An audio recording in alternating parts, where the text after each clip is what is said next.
I'd like to call this meeting to order and invite you all to stand and join the Pledge of Allegiance. I pledge allegiance to the flag of the United States of America and to the republic for which it stands, one nation, under God, indivisible, with liberty and justice for all. I want to thank everybody for coming tonight. We have all board members present this evening. I'd entertain a motion to approve the agenda as presented. So moved. By Rich, second by Tom. Any questions or discussion? Hearing none. All those in favor signify by saying aye. Aye. Opposed? That motion carries 7-0. In tonight's consent agenda, we have the check wire transfer and disbursement summary, our bank reconciliation statement, approval of the school board minutes from March 14th. We'd also like to recognize with our appreciation donations of $120 from Loretta Spurley and the Wells Fargo Community Support for our high school, and $400 from Fongs for district initiatives. Resignations as presented. Do I have a motion to approve this consent agenda? I'll move. By Todd, second. By Stacy. All those in favor signify by saying aye. Aye. Aye. Opposed? That motion carries 7-0. And we have Laker Pride with the high school wrestling team. Don't be shy. I don't know. It's coming on this way. So that the cameras can see you.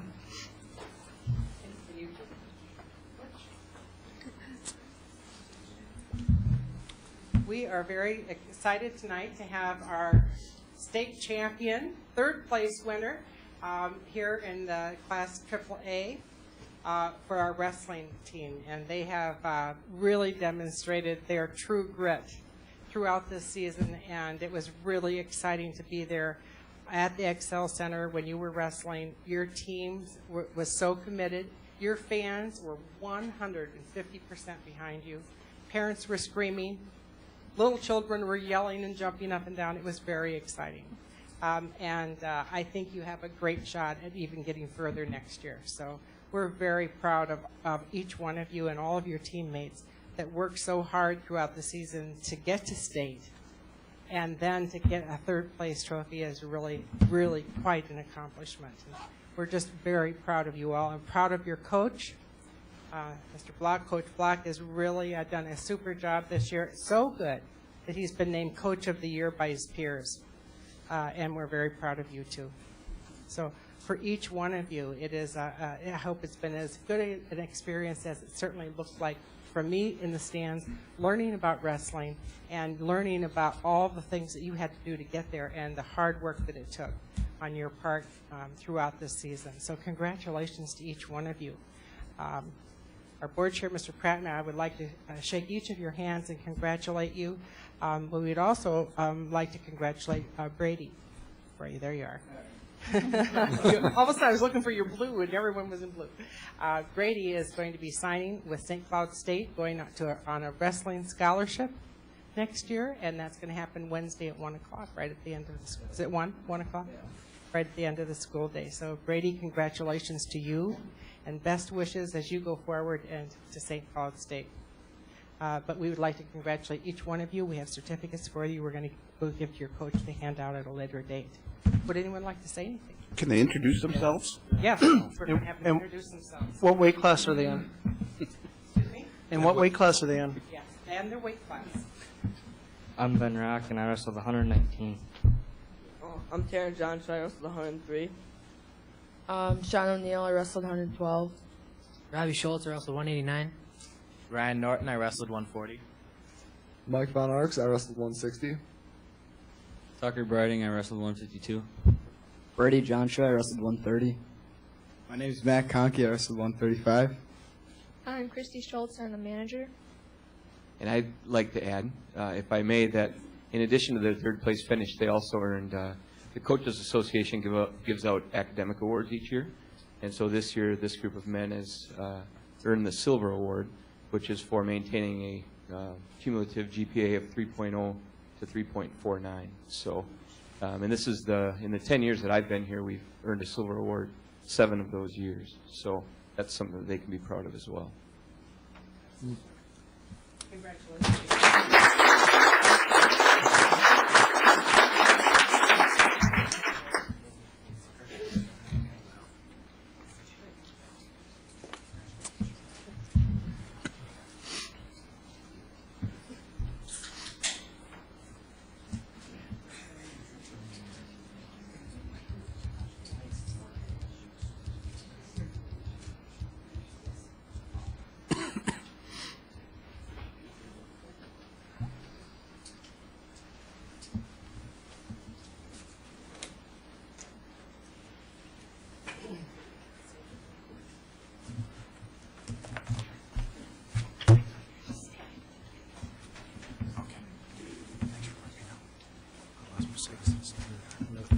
Okay, next on the agenda, we have Laker Showcase for Redtail Ridge. And, sorry, I'm all flustered. Barb?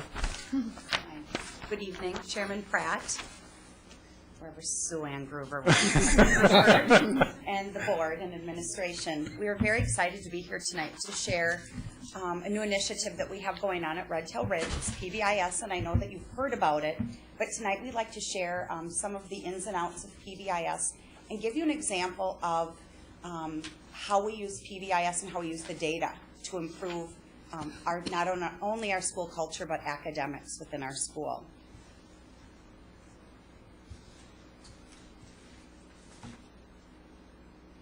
All right. There are 4 very important parts of PBIS, and one of them is that the school environment is predictable. And when we talk about predictable, it means that all of the students are taught the expectations of every place in the building, whether it's the playground, the cafeteria, the classroom, the hallways. It's modeled and it's taught so that all students understand and know what is expected of them in those areas. Common language as well within the building, so a staff member might use the same terminology as another staff member, and that kind of carries us into the positive environment, is stating any expectation in the positive as well. It's really easy for us to say, don't run, sit down. Instead, it's walking feet and using it more in a positive, proactive manner and catching it before it happens than afterward, and making it seem, negative. So very, very positive. And not only that, we even expect our staff. Everyone's on board, and we expect positivity from the staff as well. Our PBIS team gave out a little saying to all the staff members, every one of them, from teachers to custodians to kitchen staff, noon supervisors, and it says, behaviors and attitudes of adults impact behaviors and attitudes of children, and vice versa. So it's a huge piece of knowing that kids are watching us as adults and being positive not only with one another, but with the way that we treat our students. The third thing that's very important in PBIS is the students feeling safe. And I think we can all agree that optimal learning does not occur unless kids feel safe. So this is a big part of our PBIS, are those expectations, so kids know what is expected of them, so all kids can feel safe. And finally, that it's consistent. So kids know if they have not followed an expectation, they know exactly what a consequence might be or what might happen. Very, very important, the consistency of the language again. So all these pieces kind of intertwine and overlap a bit. I have Molly O'Halloran, a first grade teacher, who is going to share a little bit with us about the nuts and bolts of PBIS, and then Jamie Tennis-Semlin, our school social worker, is going to give you a specific environment and show you how we use data and how we fixed that environment of what we saw was happening there. Good evening. Bart touched a little bit on the team. The positive behavior team consists of a variety of staff members in the building, which is key. We have everyone from our social worker, our school psychologist, we have Barb, classroom teachers throughout the different grade levels, and then we also have a parent who is also our new supervisor. So it's a great, spread of different ideas and ideas. So the core of what we are doing with PBIS has to do with our stated our expectations, basically our school rules. But we use the expectations in a way so that, again, we're not doing the no running, no talking, things like that. It's stated in a positive way. Office versus classroom behavior list. This is a good tool for all staff members to know what things need to be referred to the office and what things need to be handled in the classroom. And I'm going to be talking a little bit about that in a future slide here. Behavior violation flowchart. Again, this is a wonderful tool to create that consistency in your building so that teachers and all staff members know exactly what needs to happen if a child is having trouble. Database decision making. Jane's going to touch on this a little bit. And an educational approach. Again, Jamie will be just touching on this as well. And positive acknowledgments. We do the caught hearing slips for kids that are doing positive things in our building, and we acknowledge them at all school meetings. Our positive statement expectations are, at Redtail Ridge, we care about ourselves, we care about our learning, we care about each other, and we care about the world. So at Redtail Ridge, we will be safe and we will have fun. And it's funny because I know this in the tune that we sing at our all-school meetings, so it's hard to just say it. But the care is, this coincides with responsive classroom, because what is taught in responsive classrooms are the cares, which are cooperation, assertion, responsibility, empathy, and self-control. And throughout the school year, teachers are asked to teach this by reading books to kids and showing examples of that and how they're showing examples in our schools. So it's kind of fun. Office versus classroom behavior. I know my colleagues and I really appreciate having all of this laid out. If you take a look, incidental violations, minor violations, major violations, and illegal violations, and it's kind of hard to see, so I just want to talk just about a few of these. Just, incidental violations are basically things you see in your classroom every day. It's blurting out, maybe noise making, name calling, things like that. If a kid consistently does this, it might move to a minor violations where they have to fill out a fix-it plan. But fix-it plan or minor violations are like lying and cheating and non-compliance and things like that. These things are handled in the classroom. A fix-it plan is something that is a step for us to communicate with parents, because that will be sent home to parents. But major violations, that's when office referral forms are filled out. But some of the examples are theft, again, non-compliance, yelling at an adult, fighting physically, and then of course we have the illegal violations, which we haven't seen, which is good.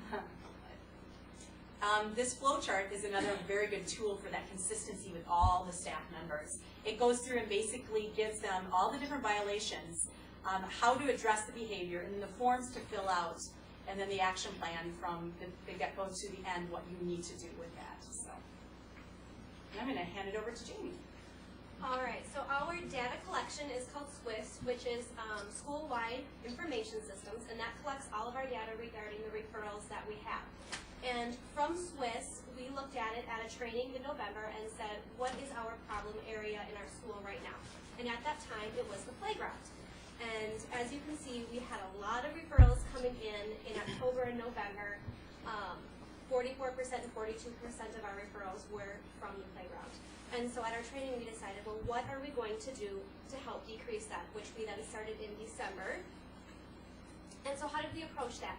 We approached it by our caught hearing tickets, where noon recess supervisors would catch students acting positively on the playground, and then they get a ticket, and it goes into a drawing where they can earn free homework pass or helping a teacher out in the building, just as a couple examples. Also, there are playground expectations that we created, which I'll show in the next slide, which staff and teacher present. If a student is caught carrying, it does go up on the noon recess door, so all kids can see that Johnny got a caught carrying award. We've also created videos that have kids demonstrating the appropriate behaviors for staff to show at any time. At an all-school meeting, we did role-playing on how kids can say no to horse playing, which was kind of our big area where kids would start playing tag and pushing would happen. And so if they started to recognize that that behavior was occurring, they could say, stop, I don't like this, and go get some help. And then also Barb will do care stories every month, which can help reinforce that. And this is an expectation chart, which all staff have. And so it shows Redtail Ridge cares at recess. We care about ourselves, learning each other, and the world. And for ourselves, it breaks it down in how we show we care about ourselves, learning, each other, and the world. And so kids know what these expectations are. We would like to invite any of you to our building at any time, and you will see a lot of these charts around the building. We have them in the hallways, we have them in the bathrooms, we have them in the pod areas. All of the things that we want kids to know what our expectations are, they are taught those things. Do you have any questions? What's been the difference on the playground? Show you our data. We have decreased. We went from 42 to 21% December, and then even further down as the winter went on. And now we're kind of starting to see an increase again. So what that would indicate to us is that next year, around the March, and I'm thinking April time, we need to give them another booster of appropriate playground behaviors. Okay. Do you see more of the kids helping each other to be care people? I mean, is it kind of catching? It's amazing every morning on buses. There are students who almost fight to hold the doors open because just periodically they don't know when it will be. But I may say, all you door holders, come on up, and they can have a choice. I have, other little things like pencils and erasers that they can choose from. And just yesterday, out of the 6 kids that were holding doors and I caught them carrying, 5 out of the 6 chose caught carrying tickets instead of a little trinket of some kind. So they really get excited about that because we do have 2 drawings a month. And their things is, one of their favorite things is to help Randy, our custodian, and to read to the kindergartners. So they're also helping and doing things in the building. That's really showing that they do care about the building as well, and they're not just looking to get something out of it. Okay. Well, thanks, guys. Thank you. Appreciate it. Thank you. And Redtail Ridge is one of the schools that's been piloting the Swiss software as well as the whole PBIS program. So what other schools are doing it? Westwood and Greenwood, and then the 2 middle schools as well. So you're seeing a positive end result and Absolutely. making a huge difference. And it really does connect with our responsive classroom philosophy. We had a lot of the legwork already done because of responsive classroom, and this is just another step. So a lot of schools that were just starting PBIS, we've seen had a lot more front-end work to do, where our front-end work was already done because we were already creating that culture in the building. Thanks, Barbara. Thank you. Okay, this is the point in our meeting where we reserve some time for open forum. I received one request to present from Ms. Merrill, if she'd like to come up.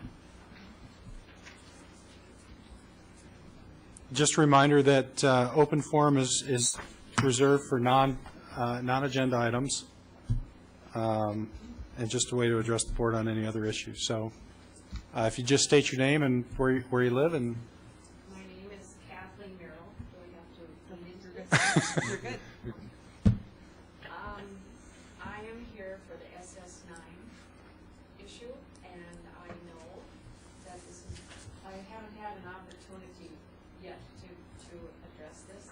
And the reason I'm here is because I am not in favor of the clearing of the forest. I lived in Prior Lake since '73. We have two grown daughters, and I tried to be caring as all of you are. I already know that nobody really wants to have this forest cut down. Nobody really in their right mind would want to. And it goes right along with the PBIS values that were just stated, like caring about ourselves, about learning about each other and about the world. I've been here showing up for issues for my neighborhood, for the community. I've been active the whole almost 39 years that I've been here, and I really care. Okay. I care about my neighborhood, and I care about the kids and what they're learning. Okay. I've been up there and I've seen what lives in that forest, and I know that as the gravel pit has, oh, my voice is constricting a little, but as the gravel pit has chewed up more and more space, it has these. The world has no place. What lives there has no place else to go. There is no place else.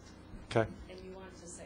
No, I was just going to say thank you for your comments. We've had an open forum, and this is typically reserved for items not on the agenda. We'll be discussing that at the very next item. Okay. So, but I do appreciate your comments, understanding you didn't have a chance to attend the open forum. Thank you very much. Okay. Anybody else that would like to address the board on a non-agenda item? Okay. Seeing none, we'll move on to old business and the recommendation for the access road change. Oh, I'm sorry, personnel. I paged down too far. I'm sorry. Personnel, district retirements. Matt.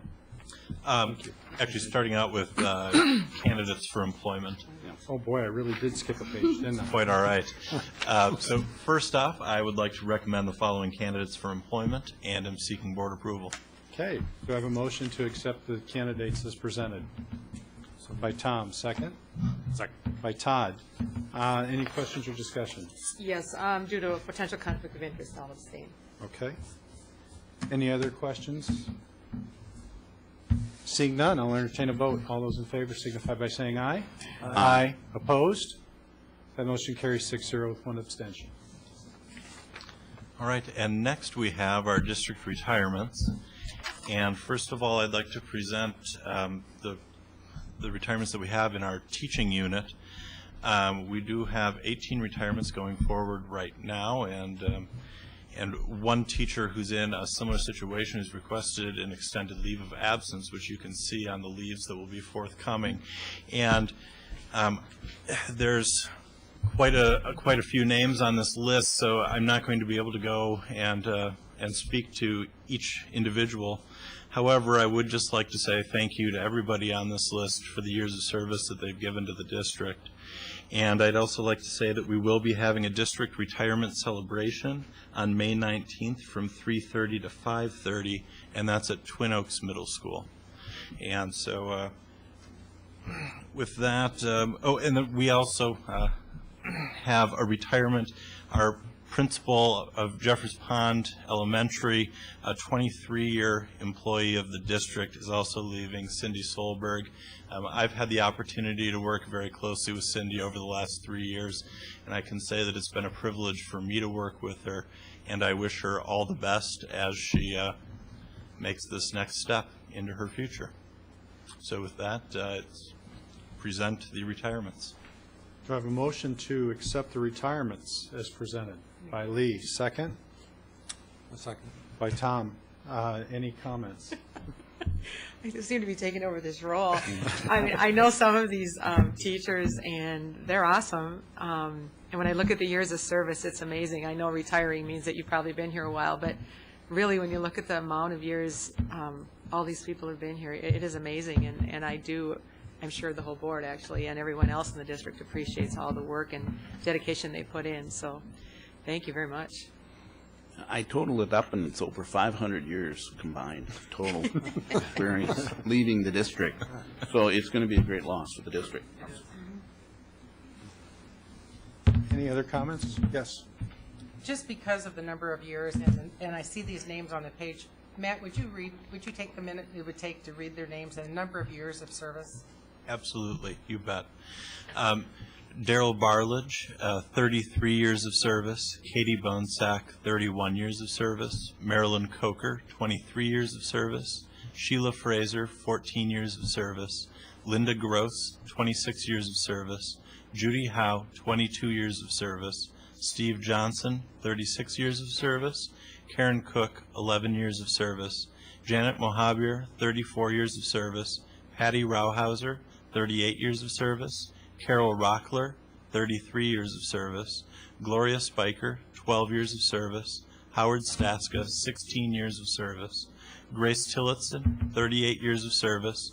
Lori Variety, 32 years of service. Shar Vogt, 36 years of service. Sue Wiley, 22 years of service.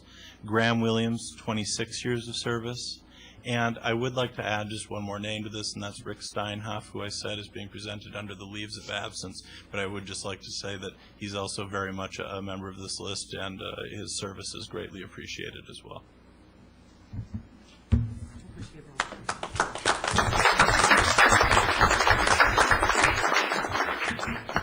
You know, I think I'd like to just build on the comments. This is quite a list, and it's a list that has affected probably everyone on this board in some fashion, whether you have Mike or I and Dan who have been taught by him, or your kids have gone through them. It's an amazing list, and when you think back to the number of lives that these people have influenced is absolutely staggering. Every one of these folks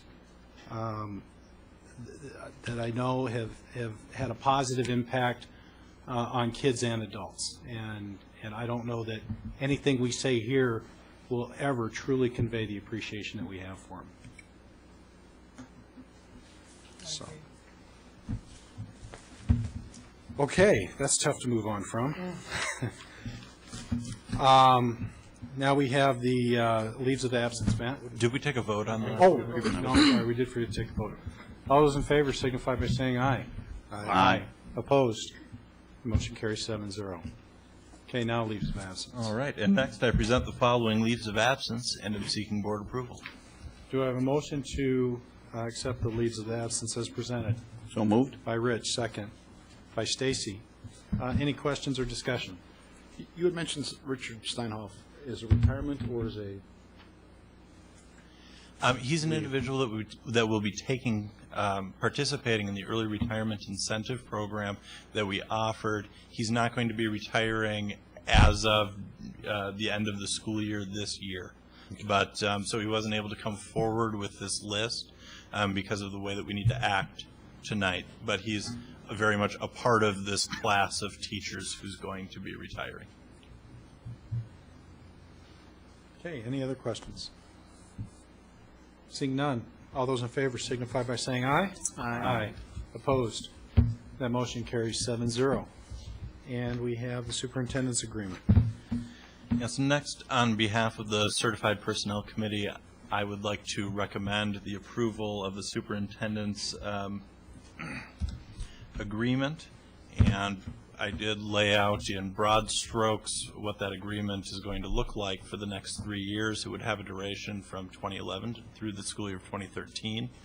And it does not come with an increase to compensation. Along with all of the other groups that have been settled, the increase or the only cost to the district will be the increased premiums. As insurance rises, the district would be covering that cost over the duration of this agreement.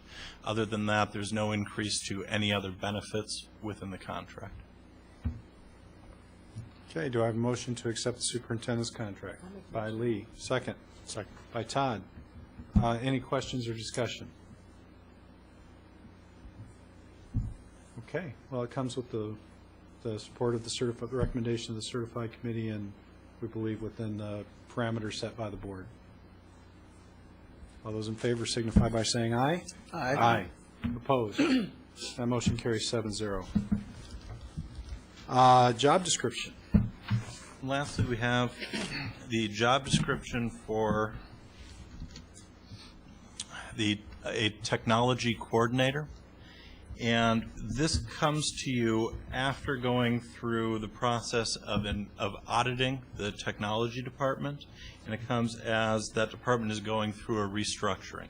And so what you see before you tonight is the job description for a coordinator for the technology department. And this is a new job description. Do I have a motion to approve the job description for the technology coordinator? By Stacy, second by Tom. Any questions or discussion? Rich? Same one. Either Matt or Jeff can answer this. I thought we were talking about some sort of licensure or certification requirement. That's correct. It's actually... Excuse me, but I don't see that spelled out. Or do I? Okay. Where that comes in is that is a preference rather than a hard requirement in this job description. We're looking for somebody with both that expertise in bringing technology into the classroom and working with staff members to see that that happens. And we're also looking for somebody with a strong background in technology. And so it would be preferable if we could find somebody that does have that training experience, that teaching experience of somebody who is a licensed teacher, but it is not necessarily needed. Thank you. And this has been presented to the curriculum committee, the finance committee, the certified committee? Not the curriculum committee. Oh, not the curriculum committee. Okay. I thought it had been. Okay. The board members of the curriculum committee Right. Yes. This was presented I'm to sorry, them, but I not to the full separate curriculum committee. I separate the Correct. two. Okay. And overall, even though we're adding the new job description, the long-term vision is that budgetarily this will remain about the same. Correct. The same, and then part of the restructure would be that technology would come under curriculum instruction and assessment. Okay. Any other questions? Seeing none. All those in favor signify by saying aye. Aye. Opposed? That motion carries 7-0. Thank you. What? Oh, okay. Next on the old business, we have the building committee recommendation for access road through Prior Lake High School, and recognizing Superintendent Gruber and Mr. Delwell. Good evening, Chairman. Good evening, Chairman Pratt, members of the school board. Mr. Delwell?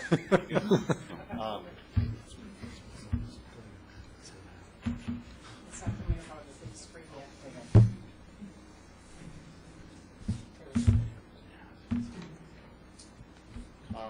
We have before you a recommendation from the building committee to realign the road that the city has platted through school district property, commonly known as SS9. The background on this has been that when the land was purchased, as part of that agreement, there was a platted road through the southernmost part of the property. And the city of Savage has plans for road connection to that southwest area of Prior Lake High School for future development into the area that is now the remains of the gravel pit that would then be a development. And at this time, Scott County is letting out for bid the road expansion of 2744. So that's going to be beginning as early as this summer, which is now bringing this back to us. Actually, I'm the third superintendent that has had this as part of one of the areas of consideration and concern as we've been moving forward over the last decade. And here you can see this was, do you want to tell them about that? And I'll do some drawing on here. This is an aerial view of the high school site as 2003. Originally, when the plat was developed, the site development agreement allowed for, oh, I'm sorry. What we're seeing right here is they put a stoplight in at 154th at the high school intersection. And from there, originally platted was a road skirting SS9 as part of the original development agreement. And that's highlighted on the red line. And since that time, as just of last year, Scott County has come through and said that they are putting in eventually a right-only turn right here at the southern end of our property. It's not on our property, actually. There's one little teeny segment of it that's kind of wetlands, but they are putting a right in, right out entrance into that new development right here. This does not have anything to do with our agreement or with this platted land right here, but it does connect, if you will, to that red line, which is the land that has been dedicated up until now for the future road that would be developed. And then you can see that the red and blue would connect and then go into the development at that end. And as you know, as a result of that, putting in that road, there would have to be then some SS9 would then be limited a bit, and there would be a retention wall that would follow that road for about 825 feet, starting out low and then getting gradually up to 23 feet with a 6-foot fence above that. And in addition to that, on the other side, on the PLA side, there would also have to be some mitigation of those 80-foot drops that are there currently. So under this plan, the SS9, which is in this area right here, would be contained by those two walls. So that's what we were given, and what we've been working on, Jim and I, with our building committee for the last 3+ years, 3 years, trying to figure out is there another option. We've been working with the City of Savage, with Prior Lake Aggregates, and the school district together to try to figure out is there another way to do that, and making sure that as we go through this, that our concern has really been for safety and cost avoidance to the district. On March 7th, we had an open forum. We had about 15 people speak against about 40 people in the room, 15 people spoke against SS9. And since that time, we've had a couple of letters from resident owners. Many of the ones that I've had have actually been people that spoke on that evening. And as late as this afternoon, I had a letter from students that are part of the eco team at the high school who collected signatures for us to save SS9 and the plat of trees. So there has been some concern, and you heard that tonight from one of our residents about SS9, and certainly it has been a conundrum for us as we've been looking at this over the last many years. But in that time, we've also had a change in how we can take care of that land and what can happen there. So we had the public forum on March 7th. We've continued to collect information as we've moved forward. We came back to the building committee last week, but Jim's going to tell you about the property itself. There are a couple unique characteristics of the high school. It's 132 acres total of the property. 7.6 acres of that is SS9. 20 acres are wooded land outside of SS9, so there's still significant woods, and 25 acres are wetlands and ponds. If SS9 is removed, 34% of Prior Lake High School acreage would be designated natural areas, wetlands and woods. And we're working with the DNR, Kara Rickenberg has been, and would like to work with them further to designate our school district as a district forest. And given, even with SS9 down, we would qualify to be that first district forest within our metropolitan area. And so we will not give up our plans on being as conservative as we can about keeping our trees, but also recognizing that there are times when that isn't possible. In addition, the 7.6 acres that SS9 represents would be redistributed in tree replacement. So we would be losing SS9, but there are trees to be replaced. And those trees will go basically to the city, but we've also retained some of those rights to those trees so we could repopulate that area up at the southern end of our property with beautiful trees and work with the DNR on what those trees plans should be so that we're sure that we have the right trees in the right places and locations so they can thrive. Again, our commitment has been student safety and cost avoidance, and student safety, not for this generation of students certainly, but for all students and all children as we move forward.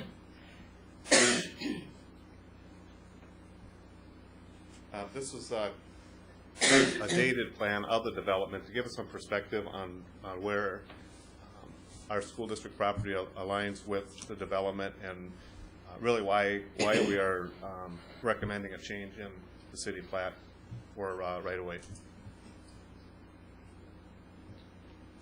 There's going to be a beautiful greenway or open space in this area coming off the north end, northeast corner of that new development of approximately 1,000 homes, multi-homes and single-family homes. This will be the higher end of the development because it's going to back up to beautiful SS 10 and 11, as well as the woods in here. But with this particular plan, the roadway, when it is developed, would come off of the stoplight at 154th Street and then come into that area here. The commercial area is actually over on this side because it had to all be redesigned. This is just to give you an idea of what that huge development would be when it was done, but it's actually been flipped because the county came through with a different design of what 27 would look like and how it interacts with 44. So Ann, what side is the commercial? When you were pointing, it wasn't showing up on the, it's not, oh there, okay. Thank you. It may be right in here, but it's much further away. When we were first looking at this with this building committee, it was like this, and we were very concerned about that traffic coming through the development.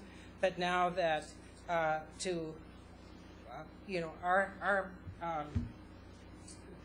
best gains, that commercial area is moving over to the other end. One other enhancement, the roadway is a roundabout on 44. Somewhere down here. So that would be better. Jerry knows this better than I do, but it's in that area. Are we in the general ballpark? Pretty much. There'll be a roundabout here, somewhere in this area as 44 as it comes up to here. We had originally thought it would that the entrance to the development would be right here, but in fact it's going to be way down on this southern end, which is why a northern entrance into this development is important as it moves forward. This is what we see as we've been drawing it, but more of an enhanced version of it. If we do nothing, this is what would happen at the City Council. We've been given an opportunity to look at it differently and say, well, how else could we do that? And that's where proposal 2 or the proposal coming from the building committee is that north entrance here that would then require taking down of SS9 and then sloping this land here as it moves forward. And we lose the retaining walls under that scenario.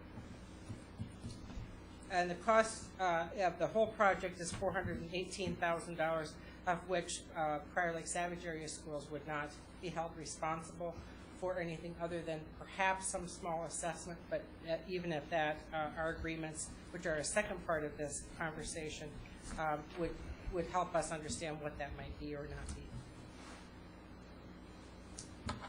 Tonight we're asking for the school board action on the concept of moving forward with the building committee recommendation of proposal number 2 or the east-west roadway at the north end. And then after this, then if this is agreed, if the board would choose to go forward with this, then we would have a second question that has to do with the agreement between Prior Lake Aggregates and the school district. Okay.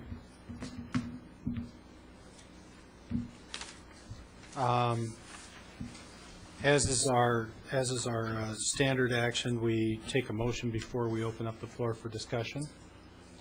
So I'll take a motion to adopt the recommendation to, I guess, petition the City of Savage to vacate the existing right-of-way and grant a new right-of-way.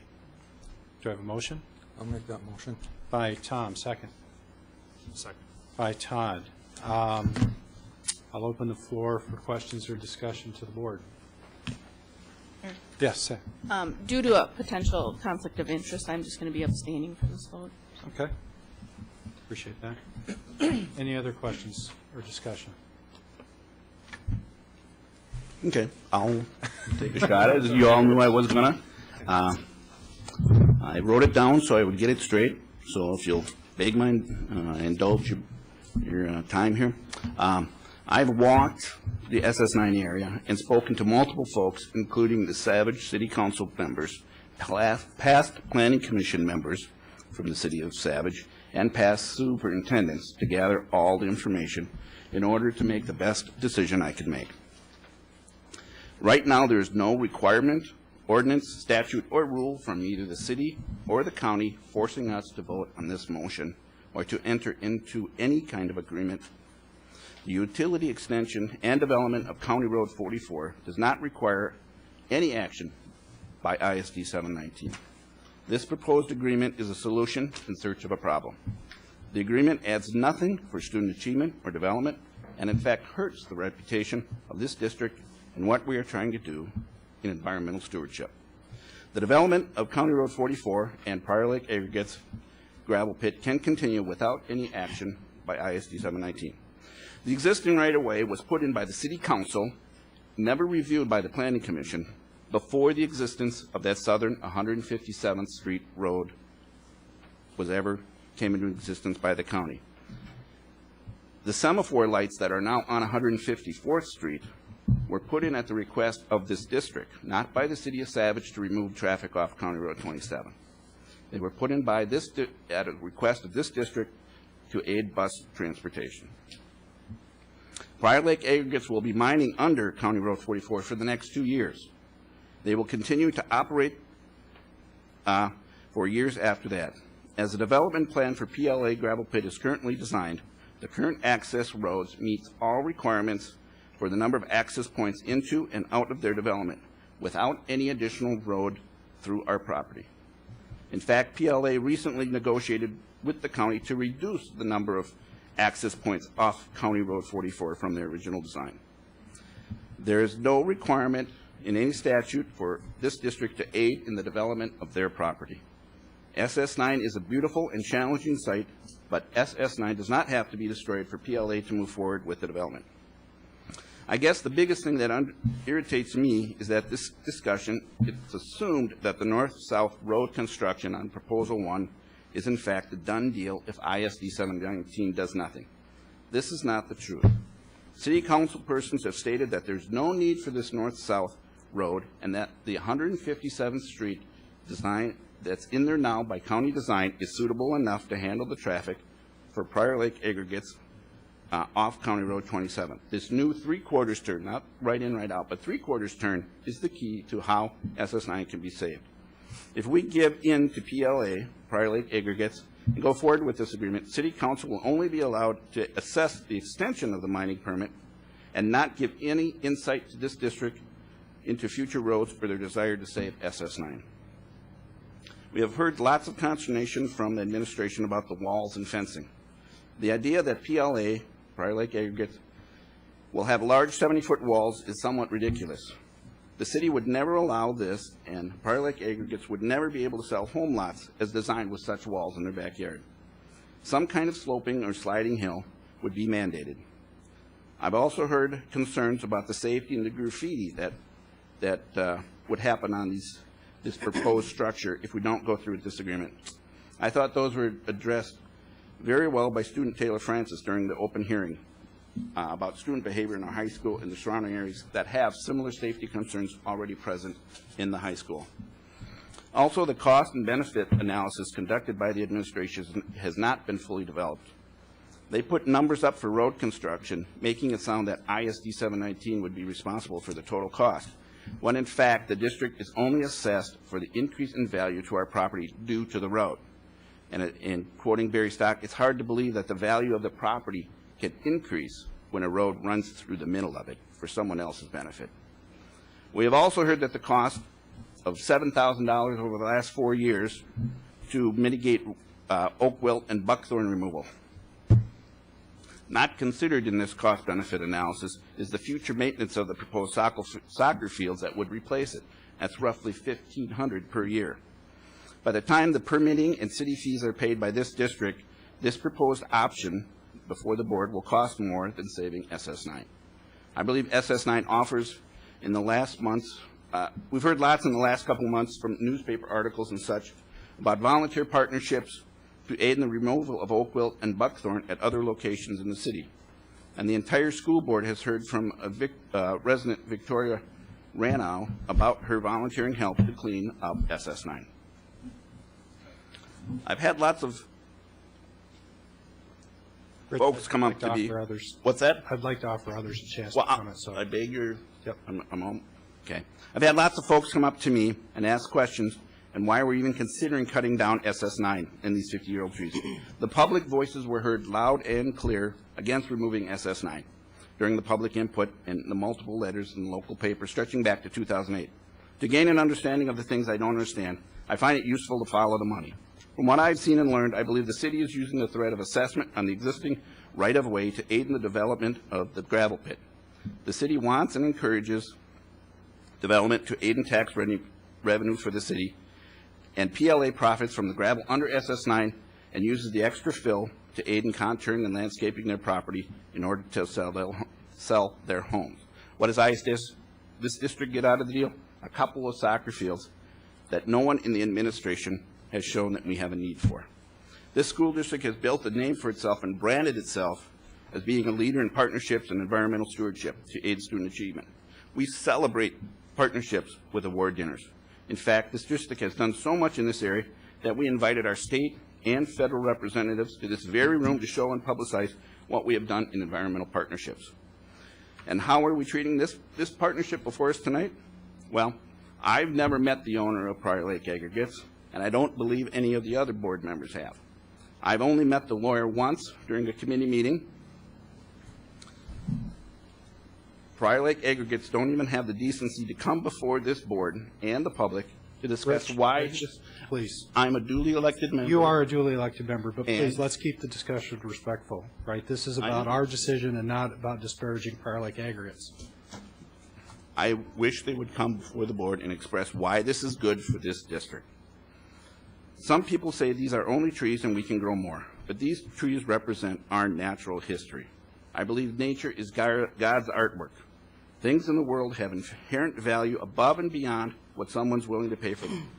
This district's mission statement, core values, vision, strategic directions are littered with laudatory words like partnership, sustainable environmental focus, environmental stewardship, and expanding and bending environmental focus into our strategic direction. Look at the logo behind me. What do you see in that logo that describes our district? Do we as a district just talk the talk, or do we walk the walk?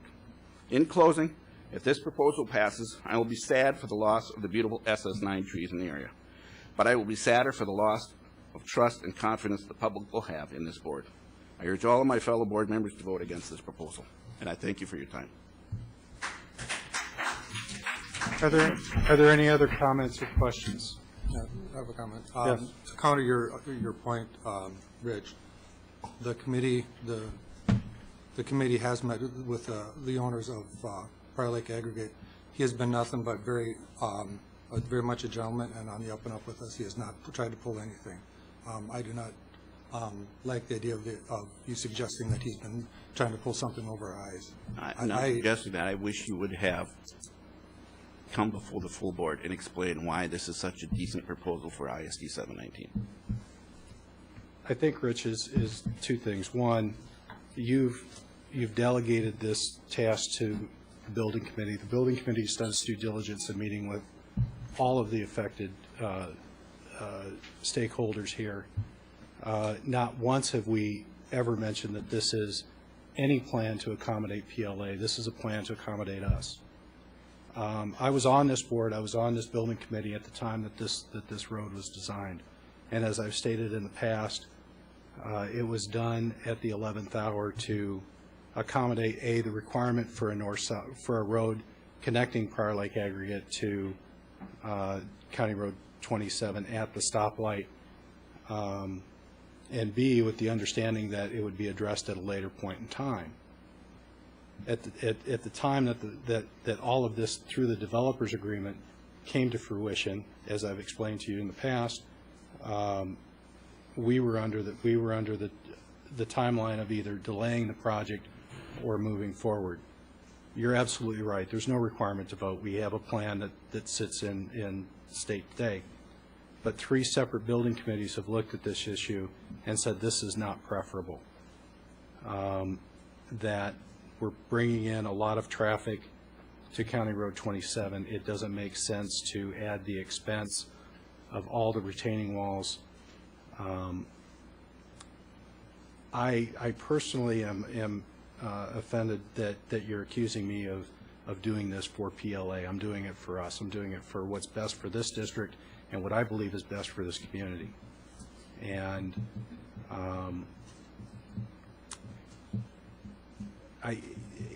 to suggest that I haven't done my work with integrity is disappointing. No, I've never suggested that. That's exactly what you suggested. Yes, the lights were requested by the district because we had bus traffic, and part of that with the county, and I was here for that as well, was based on the presumed traffic flow that would be coming out of the aggregate site. We can talk about whether or not we think the road is going to be built or not. I've had conversations with both Mayor Williams and Barry Stock that would suggest that the road is going through. Now, does this plan benefit Prior Lake Aggregate? Yeah, it does. Is that necessarily a bad thing that each of us gets something out of this deal that's beneficial? We get cost avoidance. We avoid some retaining walls, unsightly retaining walls, I believe, on our property, and they get some fill that makes the whole thing look better. I think it's okay. Do I think it's okay that we maintain 20 acres of forested land, not including what the city has committed to forested land adjacent to it? I think that's a pretty decent deal, given what we're saying. So I've given you the opportunity to make your statement. Thank you. But I think, personally, it doesn't lend to a lot of fruitful discussion. You've made a lot of points that we could banter around. And I'd like to have a more interactive conversation, I think, here at the board table at this time. Or did I just kill all dialogue? I would have to agree that when the stoplight was put in, I mean, we're all saying it's for bus transportation, but I also heard that it was for all the students that are coming in and out of there. The buses is one thing to get on that road, but all the students getting in and out, we really wanted that light. And by the words of the assistant to Scott County Transportation, I can't think of her name right now, she told me that part of the agreement with putting in that light, with them helping pay for it, was that there would be an access, that would be a four-way intersection. So we were bound by that. And the fact that this is going to be a development that will go in at some point, the more that we can keep the road away from our property or going through our property increases the safety. And you know, people say the road is for PLA, and I agree it may be partly, but the people that are going to live there, it's more for them because it's going to be an access to the north. It's the only way they're going to be able to go to the north from that end of the development, is my understanding. And they're going to go that way. They're not going to go all the way around the other way. So that's a lot of traffic going through there. And the shorter the road is that goes through our property, the safer it's going to be for our kids and for everyone else, even the ones driving on that road. So I think there's some misconceptions on what you said. And I do take a little bit of offense by the way you presented, Rich. I have talked to a lot of other people, and I am told that road will go through eventually, and we need to be prepared for it. We did make a commitment when the high school was built, and we have to live with that. Any other comments? I don't understand how we increase student safety for students when we have unregulated traffic coming through our property by this new proposed road to the north. Well, we could debate that. Mike, did you want to add something? No, I mean, I'm going to vote against the committee recommendation also, Eric. It's not a vote against the committee. I hope you understand that. I voted against the recommendation 2 or 3 years ago, and quite honestly, there hasn't been enough that has changed my mind from then. If anything, I think it's probably less safe right now with there being no fence and the drop-off that's there. So any solution, I think, at whatever point we do it is going to be a safer solution than what currently exists. And well, you know, the comment from Mr. Stock when they were here a month ago that the assessed value would be significantly lower than what the cost of that road, I think, you know, swayed me. But probably the biggest thing is at the public forum, we didn't have one person that came before the board in favor of this, and I have not received any email messages or have anybody come up to me that says, you know, option 2 is you know, in support. I understand perhaps some of the rest of you may have, but you know, to me, I guess I feel that the folks that know me and are comfortable coming up to me, not one of them has said, Mike, we think this is the right thing to do. And so, you know, having been exposed to that, that's kind of where I sit. So I'm not against the building committee. I think on most everything else I've been with you, but I just feel like I have to explain, you know, why I will be voting against the recommendation tonight. Well, I'm not against the building committee or the members of the building committee. I just think this is the wrong recommendation. I think Sue Ann came up with the right word, and I think conundrum was the word of the evening here with this. The task that was set forward to the building committee was to provide for student safety and cost avoidance, and to leave the city and access to that property, and to leave us as an unfunded liability that we don't know in the future. And that road, we've been told, is going to go through at some point, whether it be to the north, to the north-south, through SS9 or not. From everything we've been told, it's going through. And I think to leave this open as a liability that we may be exposed to in 2, 3, 4, 10 years may be a big detriment to this board. Any other questions or comments? Mr. Delmo, anything else? Nope. Okay. I would only say that this is a decision for future generations. That is going to be your children that are buying homes in this area in 15, 20 years from now, maybe 10 years from now, that are going to look to making sure that they have access north. That is a safe way to get to that north, to that stoplight, so that they can turn left to go into the cities where they're working, or north into Savage where they're working, or Burnsville. But to not have a roadway that expedites that movement, that traffic movement of residents, I think would be a difficult decision for us to live with over time. Even though it is a conundrum with the trees, I still believe it's the right decision for us at this time. Okay. Seeing no more additional comments, I'll entertain a vote with a motion and a second on the table. The motion is to basically request that the board, that the board request an amendment to the developers agreement through the city of Savage to change the right-of-way for the access road into the current aggregate site. All those in favor signify by saying aye. Aye. Aye. Opposed? Nay. Nay. And one abstention. That vote passes. Mr. Chairman, can I ask for a roll call vote, please? No.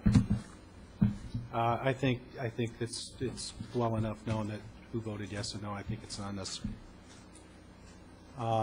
That motion passes 4-2 with one abstention. With that, back a couple of years ago, the building committee was also tasked with moving forward with developing an agreement with Prior Lake Aggregate that provided we passed a change, or that we agreed to request a change to the developers agreement, that we would enter into an agreement with Prior Lake Aggregate to do some of the work and share the cost and the tree replacement, and I'll let you finish introducing it. There are actually several different agreements that need to take place over the course of this process, but the very first one has to do with the school district working with Prior Lake Aggregates. And before the board tonight is a draft agreement that's been worked on by our legal counsel, Jay Squires, who is here in the audience, with Jerry Duffy, who is the legal counsel for Prior Lake Aggregates, who is also here this evening, to make sure that we're following the two guidelines, cost avoidance and student safety. And we've been working on this agreement in its draft form over the course of a minimum of the last 4 years, because it was in place when I arrived here 3 years ago in some format, and then we've been working on it and refining it. And the purpose of this agreement is to be very clear about what our liability and exposure is as a school district going into the future. There have been a couple of areas where we had questions, and I can't speak highly enough for Bill Pearson, the Prior Lake Aggregates owner and president, Ken Rush, also with Prior Lake Aggregates, and Jerry Duffy, who have been nothing but gracious in working with us and trying to find those common areas where there is solution when there are two different points of view. So the agreement before you, you have had time to look at. We've had conversations. There have been changes over the week, and I sent you the final draft on Friday afternoon after hearing back from a couple of you about questions you had about the clarity of the agreement or what was being asked, etc. The agreement before you is what is up for a motion. Okay. Do I have a motion to approve the agreement with Prior Lake Aggregates as presented? So moved. By Tom. Second? By Lee. Any questions or discussion? Yes. Eric, I'll be abstaining from this also. Okay. Appreciate that. Any other questions? Yes. Yeah, I know when we talked about this a couple weeks ago, almost every rendering picture that we've seen shows these as soccer fields, and I think that's been something that folks have come to ask me is, has that decision already been made that these are going to be designated as soccer fields, or will the school district be working with all of the youth programs to figure out fair and equitable use of the property that will come about as a result? No, they will not necessarily be soccer fields, but they have been designed as fields looking like soccer fields that could also be lacrosse, that could also have softball, baseball, football practices, whatever, that would be used after the school day, most probably because of the distance from the high school, and also would be used by PLAY and the Soccer Association and the City of Savage. And much like Redtail Ridge, there would be partnerships that would evolve, I would assume, with the PLAY Association, with the City of Savage about the use and the keeping of those fields. But however they're developed, it would be in partnership with all of those players at the table and deciding on what was needed at what time. Okay. Thank you. That's a good question. Okay. Any other questions? In paragraph 4, you want Todd? Oh, the term multi-use field had come out, and we had talked about that through the agreements. So. And again, I mean, I just bring it up because every picture has shown one thing, and I think picture's worth 1,000 words. Yeah, right? they said the soccer field was the largest field that would go there. So from that. And I just want to get it out on the record so that people have heard that there's not a decision that's already been made. Right, and even though they don't know it, it says in here athletic field design. Right. So, in the agreement. Sorry, Rich, did you have a? In an earlier committee meeting, they had mentioned irrigation, and I don't see that in paragraph 4. Right. The irrigation, if that should happen, the fields that are in existence now are irrigated. If that would happen, that would be in partnership with the city of Savage, with PLAY, whatever organizations that would develop would then help with that fee, whatever cost of whatever that is. So no, that was not ever going to be part of what PLA was going to be paying for. Be careful, PLA and PLAY. PLA. Thank you. Any other questions or discussion? All right. Seeing none, all those in favor signify by saying aye. Aye. Opposed? Opposed, no. That motion carries 5-1 with one abstention. Moving on to major magnitude field trip. Mr. Hogue.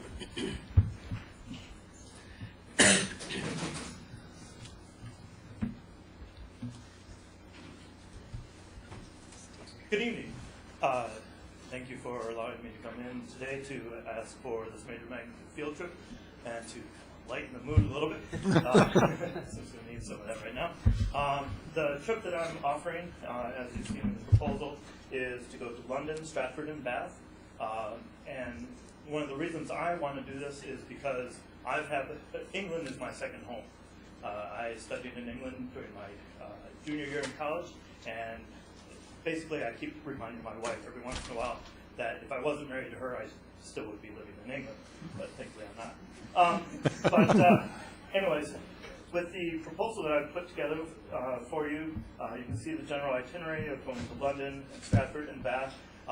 There is a primary focus on theater for this, with a couple different theater workshops, backstage tours, and theater performances. And I have opened this up for all current 9th and 10th grade students who are in good academic standing, and I'm looking to hopefully get about 30 students for this trip. And I don't know what kind of questions you might have for me that might be stemming from the proposal. Those will come in a minute. Do I have a motion to approve the major magnitude field trip? I'll move. By Todd, second. By Stacy. Any questions or comments for Mr. Hogue? Yes, I do. Yes. On number 9, you list the teachers who are willing, and we noticed tonight that I believe it's Mr. Williams is retiring, is he not? Yes, he is retiring, and he's been a longtime colleague of mine, and he was a bit disappointed when he wasn't the second one chosen for this trip. So Ms. Potter right now is currently the number 2 in line, and then as we get number of students, he would be the third one that I would add, and then he would come back. Do that. Thank you. Yes. I have a question. If he's retiring, don't chaperones have to be employees of the district? That was my point. That is current policy.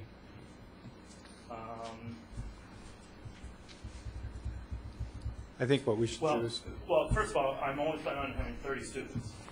Okay, and so myself and Ms. Potter would be the 2 official chaperones, and Mr. Williams would be my official 3rd chaperone, so it would still comply with the 15 students per 1 chaperone. Right, provided you're at 30. Anything above that. I think the question is whether or not Mr. Graham's status, and I don't know, Mr. Mons, if you'd have anything to comment on that, would qualify under policy. Based on what we have in the policy, you know, I'm not aware of any past precedent. I don't believe that would then qualify as one of the 2 official chaperones as the policy is currently written. And I don't know whether the policy says current employees. You know, so yeah, sure. I would need to refresh myself on exactly what that language is. Jeff, are husbands or wives going? Your wife, no, for example, or at not? this point, no. Ms. Potter's not married, and I am married, but I have 2 young daughters. Okay, that would take care of that other chaperone. But I have had other teachers ask me about potential, in fact, Mr. Tuma as well, but you know, that would also come up if we needed more chaperones. I think with the 30 planned, as long as we have an understanding that we'll make sure we comply with policy. Yeah. Pulling out policy speaks to excuse me for interrupting. Oh, is there a maximum number that you're? I'm looking at cutting it off at 30. At 30, yes. okay. Sorry for interrupting, Stacy. Yes. Looking at the policy, it does say chaperones must be school district employees or their spouses. Right. Okay. And this comes at no cost to the district, although it'll all be borne by the students? This is all out of pocket from the students. And then once we do form our group, then we might look at some fundraising ideas for special bonuses for while we're there. Because I also want to make this trip as all-inclusive as possible. So that way we're not dealing with a whole bunch of extra money while we are there. So how much do you anticipate the cost per student to be? If we get 30 students, the cost would be about $2,700 per student. Okay. Oh, that's okay on the fees on the back. Yeah. And no school days will be missed? No, that's certain stuff. Yes. Have you done, I mean, I know you've guided, but through Prior Lake High School, has Not the... through Prior Lake. Okay, all right, but is this like the English department kind of doing it, or? This is my initiative to start it, and maybe hopefully start a tradition with further trips, because international travel is definitely something that all students do benefit from. Great. Any other questions? Question I have, is this the same company that's used by the music department, and did you get multiple I don't quotes? believe so. I think that is a different company. I'm not sure what the name of their company is. In fact, I think it's Carlson. I think they go through Carlson, actually. Carlson Travel. And did you get multiple quotes on this, or is this the only one? This is the only one, because EF, I have worked with EF before, not as running a trip, but in learning about their program. They flew me to Budapest earlier this year to learn more about the program and to help them strengthen their program, because EF stands for Education First, so their priority is education, and then the next one is student safety. And they've also been around the longest as far as student companies go, and so they're very well known throughout the world. They have offices all over the world as well. I guess my concern comes from we heard just the other week that we were going with Carlson for the reasons that they were very established, that we had a long relationship and good experience with them. I'm somewhat concerned that, and at that time we had asked if they had taken multiple bids. For all the reasons that you just gave, they only had the one bid from Carlson. So I'm a bit concerned with the new vendor and not knowing how the bids come out vis-a-vis to ensure that, we've got not doubting that they're a good, reliable vendor, but we've looked at the pros and cons of each and to make sure that we're getting the best value for our students. Sure. Does the district have any vetting policy or procedure for any of these trips? Is there As far as getting the travel company, Mhm. what we've asked our teachers to do is to at least look at our local vendors. We have organizations right here in Prior Lake and in Savage, so at least to give them a chance to bid on that. Lee and I have been purporting that for the last 2 years, but it isn't in policy. It is only that it makes good business sense if we're asking our local vendors to support our organizations and our efforts and our fundraising, that we also give them an opportunity to bid. So that has been one. We also ask that they take the time to look to make sure we're getting the best value. In reading your information, I also see that you've had experience and you've traveled with this group to make sure that they're a good group for you. I've met some of the higher-ups in the company. They were the ones who met us in Budapest. We originally were supposed to go to Cairo first, but for obvious reasons, they had to change the place.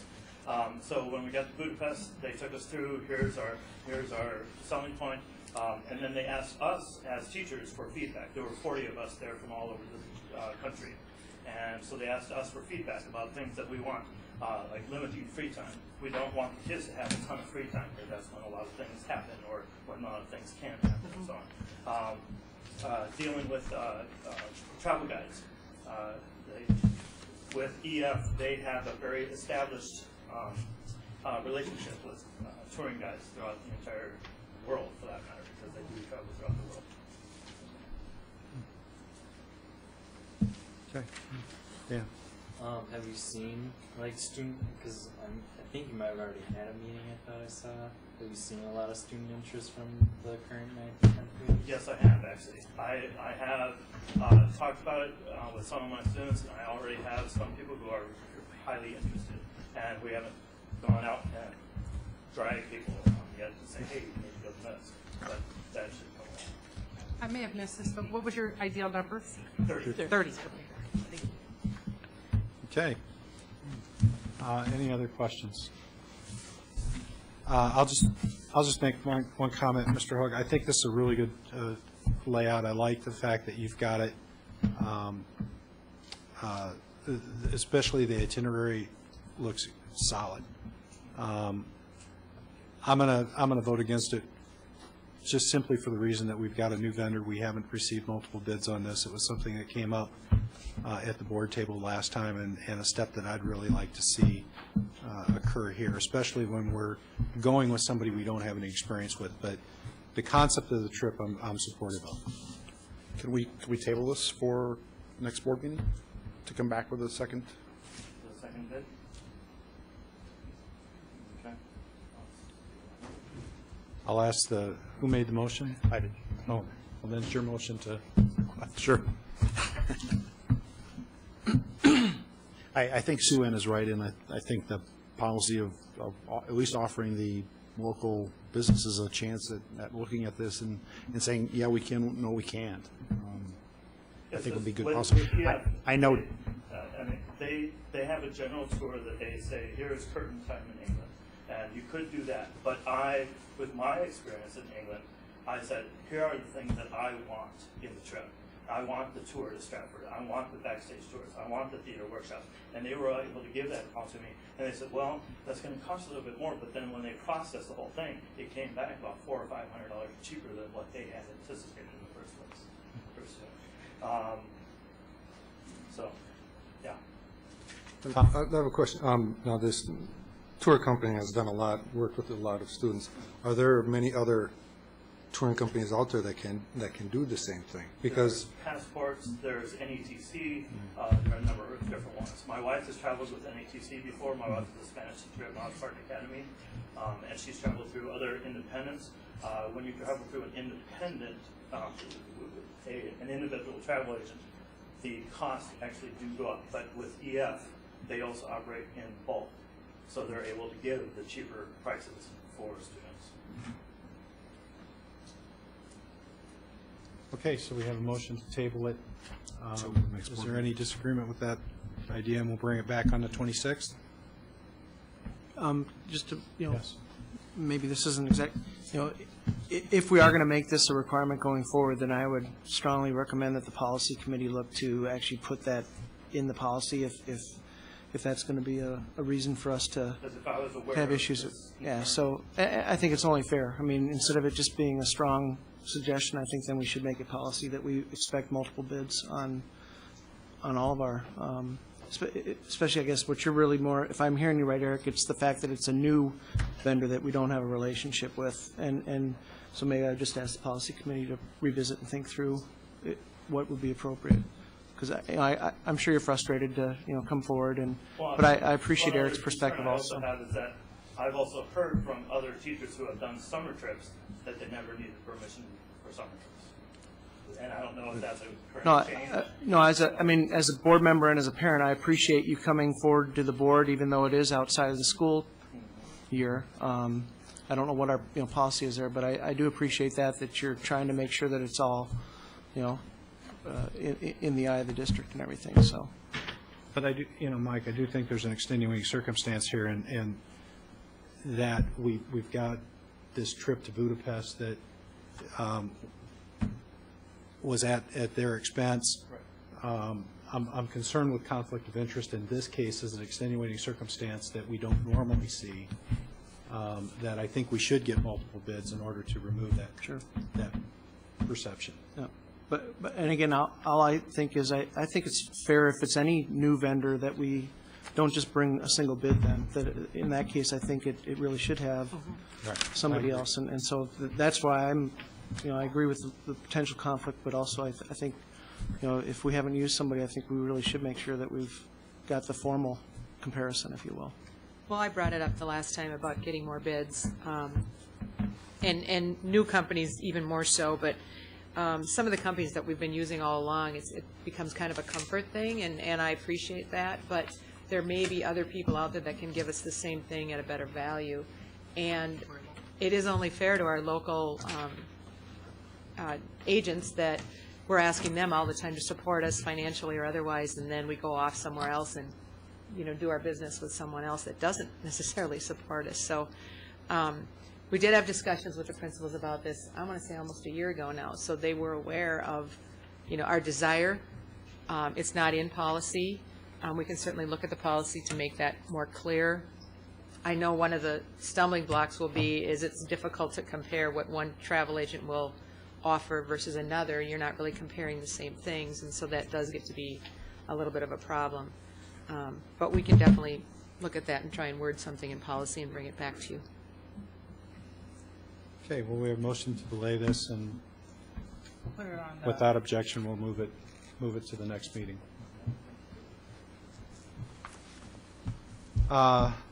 Moving ahead, Kids Company Summer Handbook. Becky.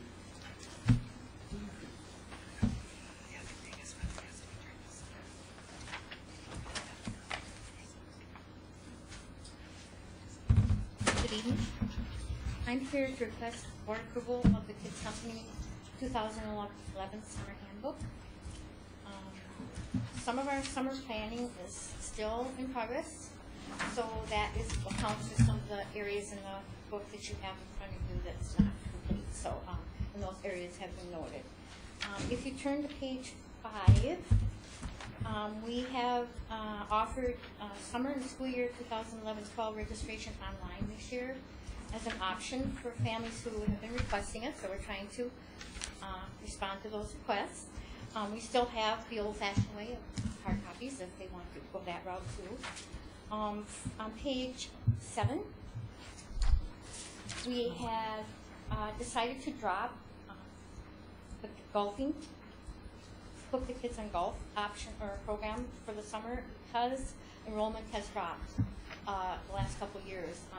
So we're going to go with another idea, possibly GPS or geocaching or camping skills or survival skills, a sort of a camp option sometime during the summer. On page 8, just a minor addition of telling parents that there are parent info sheets that will give them more information about attire and food options for field trips. We had parents calling us with questions regarding that, and so we included a place where they can look and get that information. And then on page 10, only a small piece about the school board policy 506.1, adding that upon investigation, we will determine the appropriate action that will take place. We hadn't really had any anything in that regard for that policy. So, and that's about it. Okay, do I have a motion to approve the Kids Company Summer Handbook as presented? By Stacy, second by Rich. Any questions? Okay, seeing none. All those in favor signify by saying aye. Aye. Opposed? That motion carries 6-0. Thank you very much.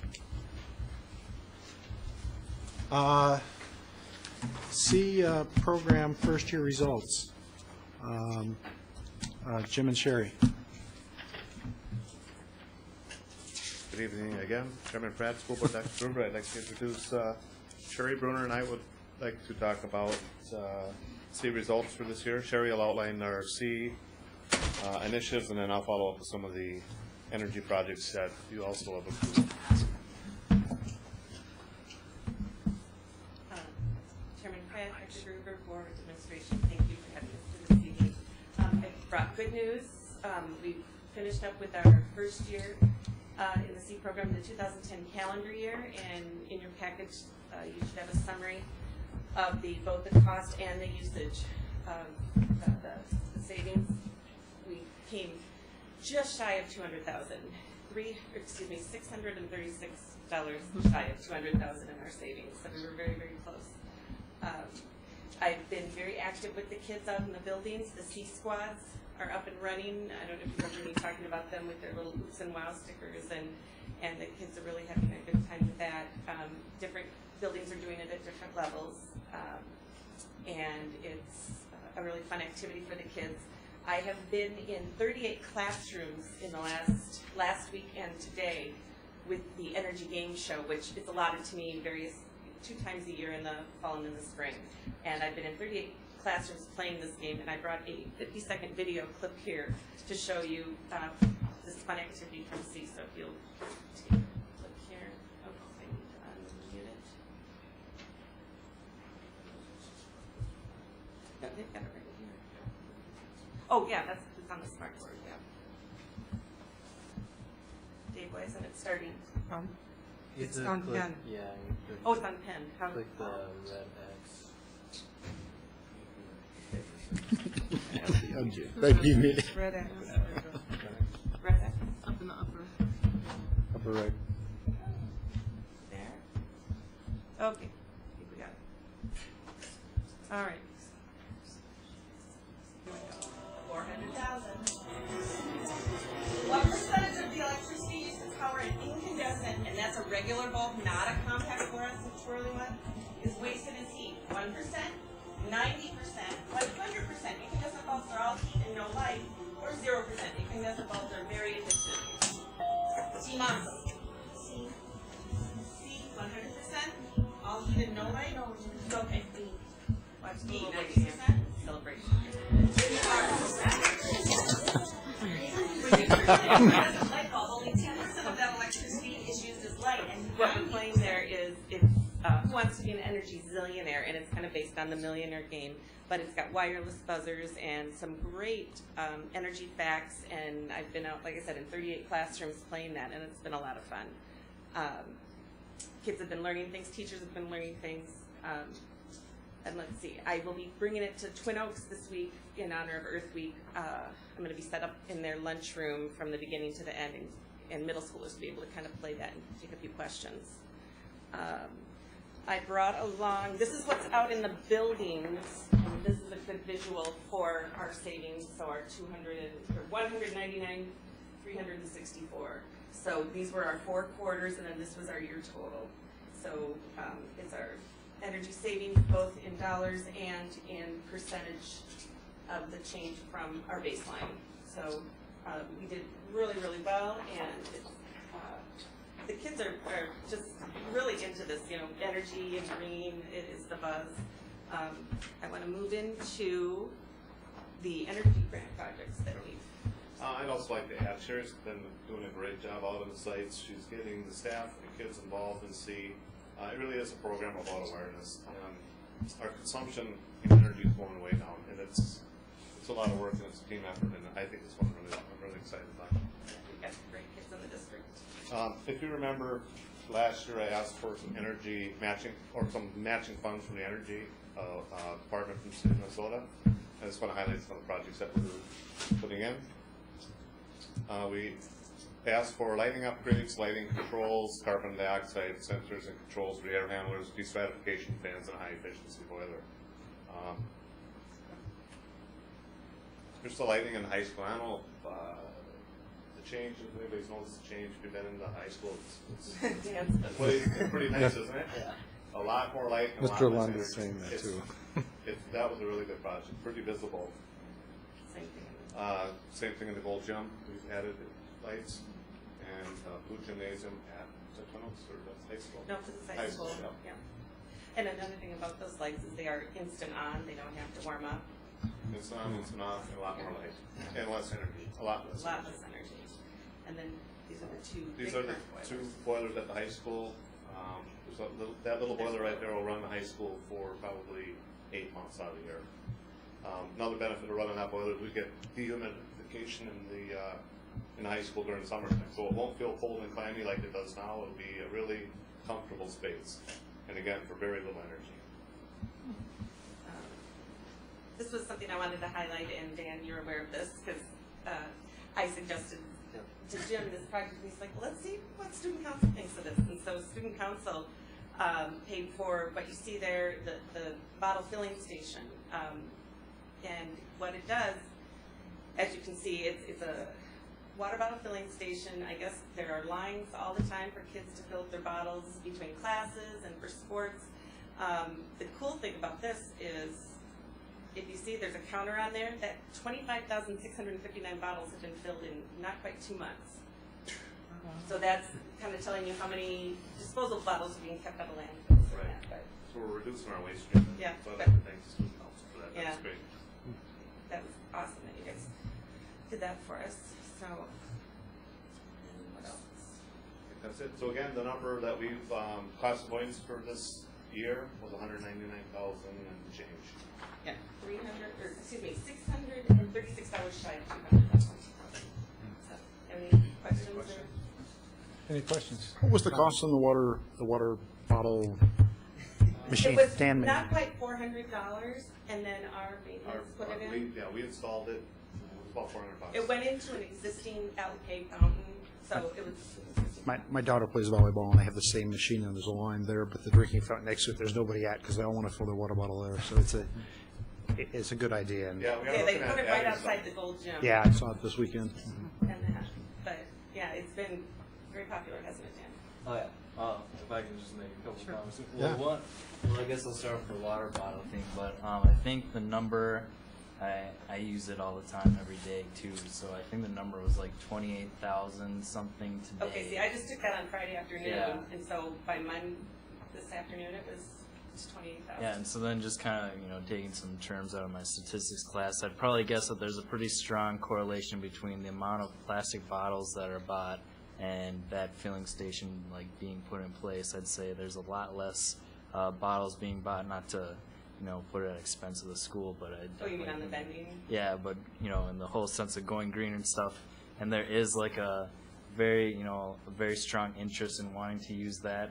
And then on top of that, just the convenience that it is, I think I have a water bottle every day that I drink out of, and any other spot at the school, not to down the other water fountains when you're trying to fill up your water bottle at an angle, and then I don't know what goes on with that water fountain, but the stream goes up and down, and you're moving your water bottle up and down, and you're getting your hand wet. It gets a little frustrating. So then the convenience of just having to put it there, It's hands-free. It has a yeah, motion sensor, put it there, and so- then you just set it down, and then it fills up, and then you pull it off, and it stops pouring water right there, and then it's you just kind of have a little ease of breath each day for that.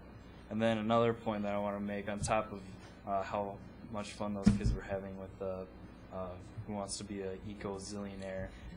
Back in my days of 6th and 7th grade, we were playing Who Wants to Be a Millionaire with a PowerPoint slideshow, so I just wanted to show that the advancements in technology, On the smart board. that seems so intense. I think those kids really wanted to learn, and I think I would have too if I was Oh my playing gosh, that. they were so excited to play, and then I would quiz them at the end, and they were retaining the different things, but yeah, to be able to do it on the smartboard, and they had wireless buzzers, and I don't know if you could hear the sound effects and all that. It was and they had lifelines and everything.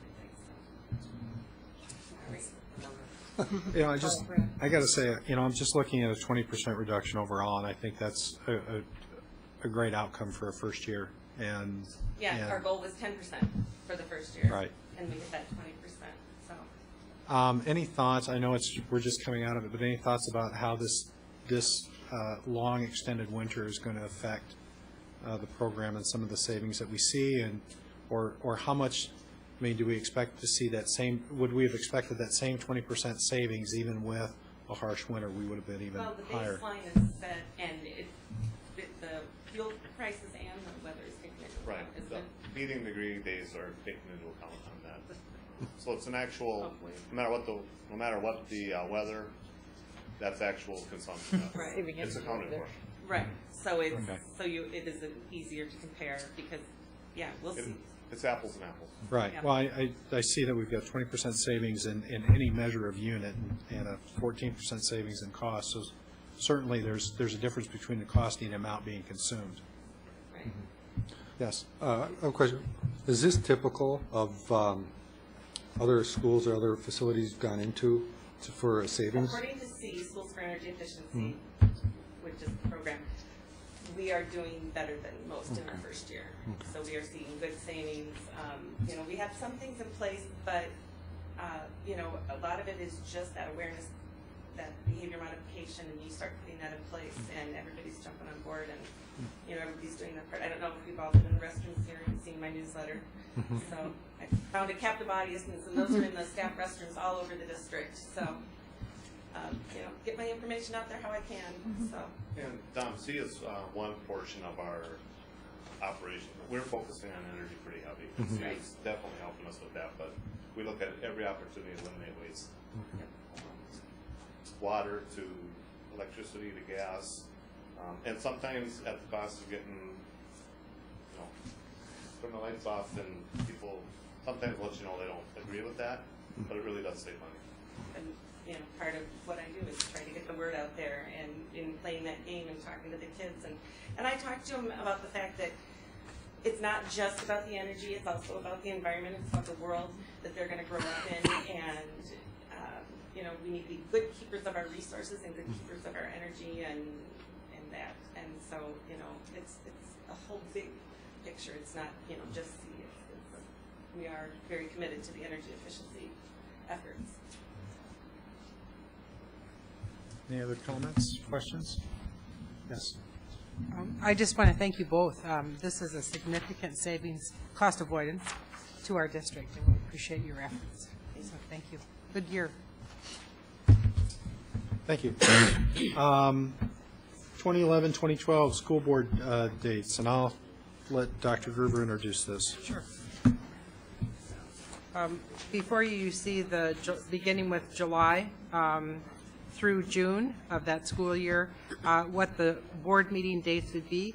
Eric and I have talked about this. We have 2 meetings on in July.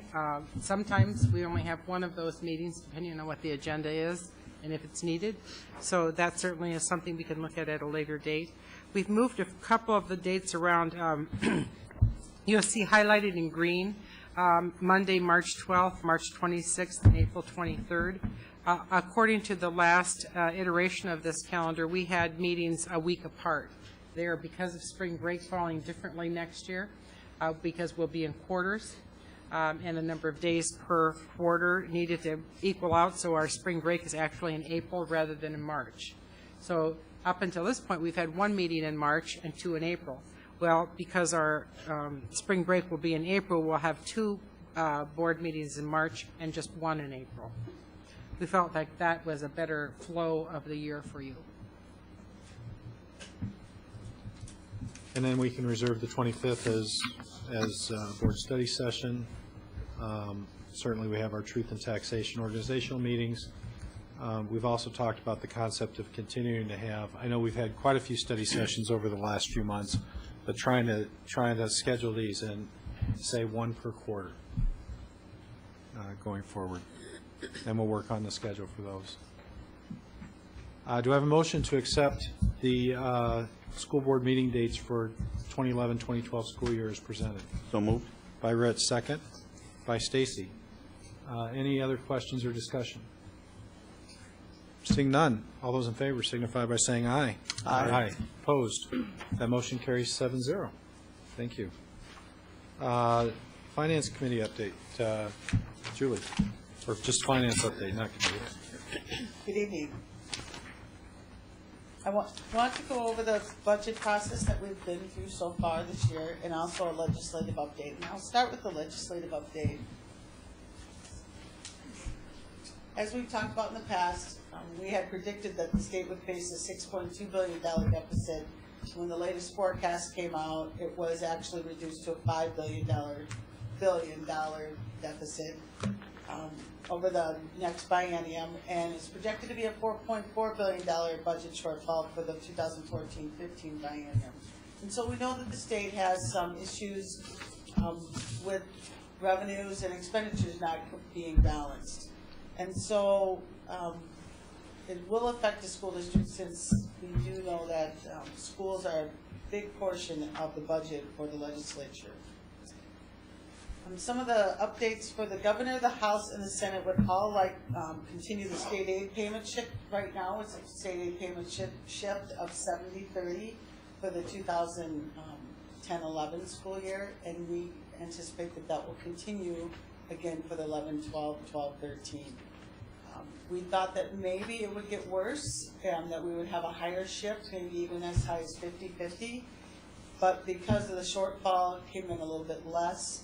That they have been consistent in saying that they would stay with the 70-30 shift for next year.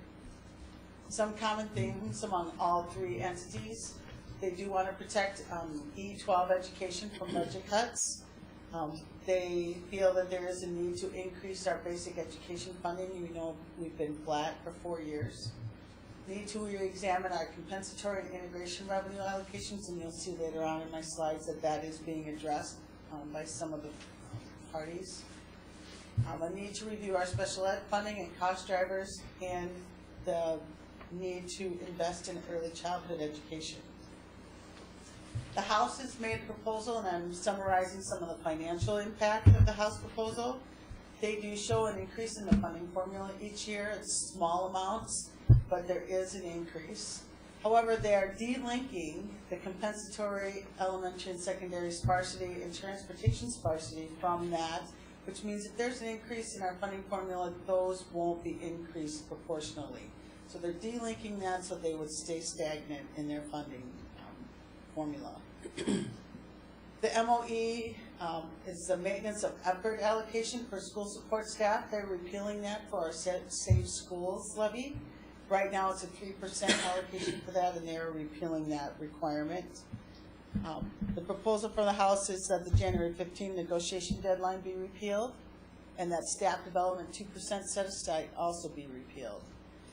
Integration has been a big topic. If you've been following it at all, they are really talking about integration and changing that program. The House is proposing that it be renamed an innovative program.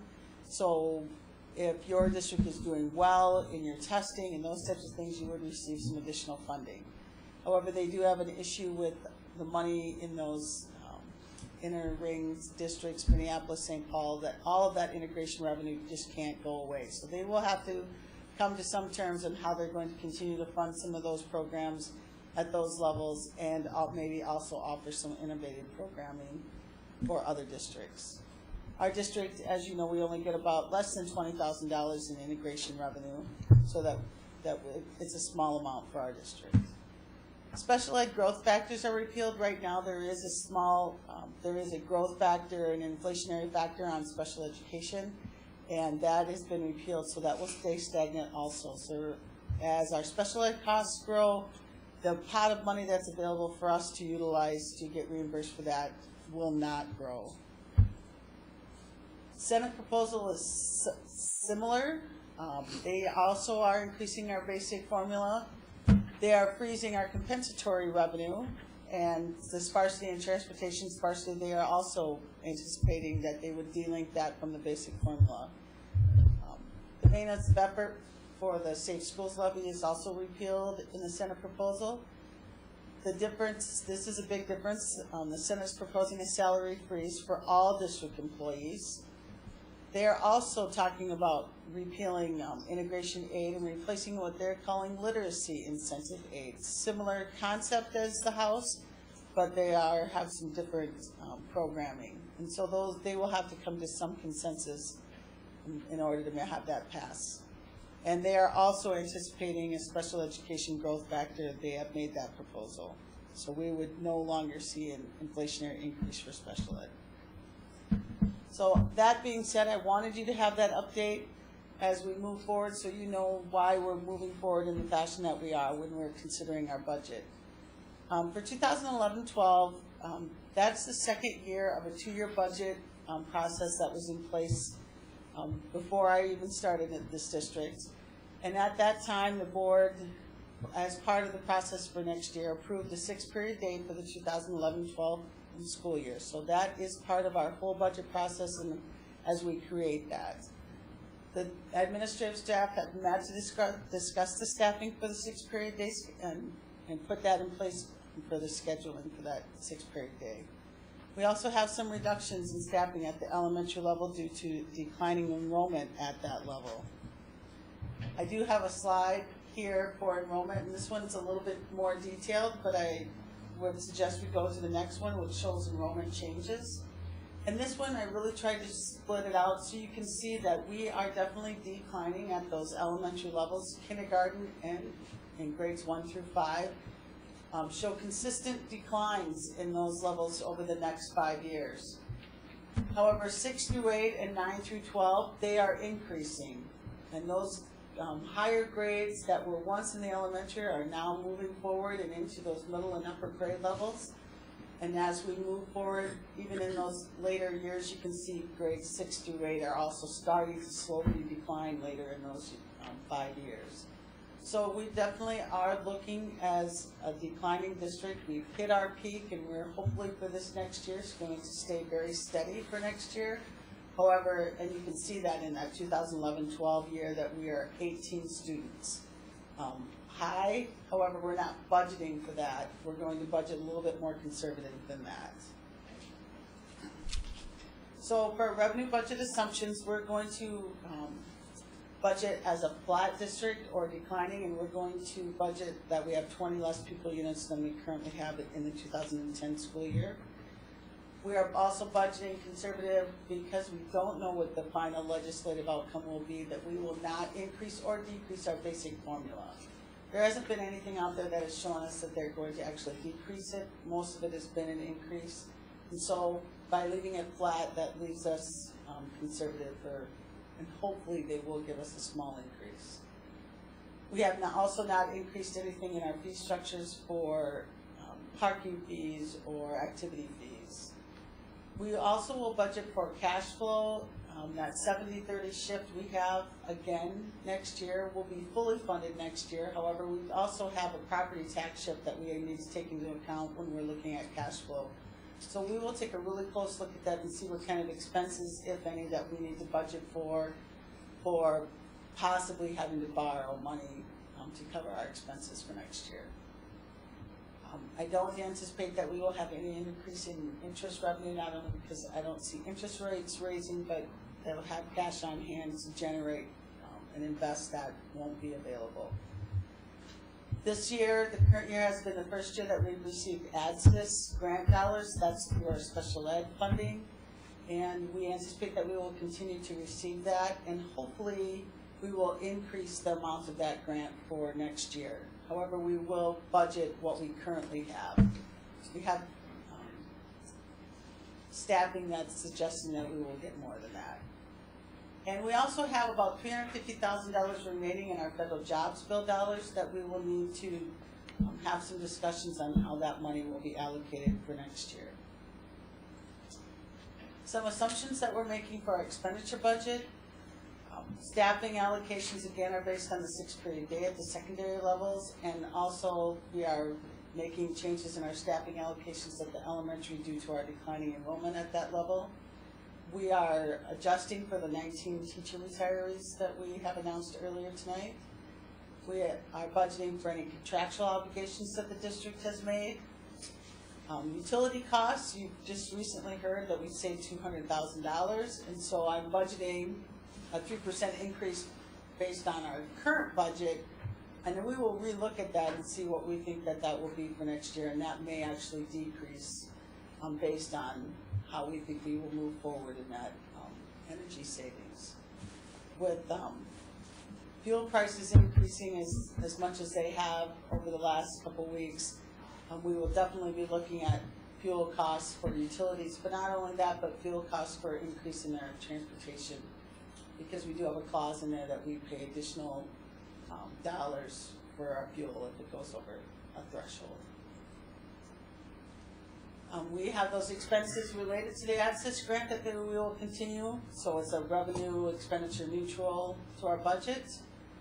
We will budget expenditures for our categorical aids that we receive, operations, ELL, or English language learners, and those types of things. We will budget those based on the revenue we receive.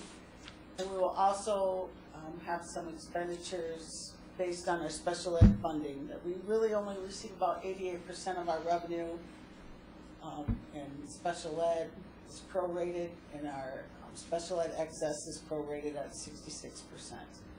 So we look at all of those components when we're putting together our budget. What happens next? We're waiting for the outcome of the legislative session, so we know exactly what kind of monies that we're dealing with for next year. However, we do need to have a budget in place by the end of June. I'm hoping that the legislative session will be done in May, but I always keep a little aside to make sure that we actually get done in May. I'm not really sure that we will again this year. It's hopeful, and I know that the House and Senate are working closely with the governor to make sure that that does happen. And if that does, it makes that final budget a little bit more accurate, because we can adjust to that legislative session in May. Any questions? Any questions for Julie on the presentation? This was reviewed with Finance Committee prior to this meeting, as well as other invited board members. So, Julie, will any of this be on our website, or I can definitely update it to our website. any thoughts on whether or not that's I think it's a good idea. okay? Great, thank you.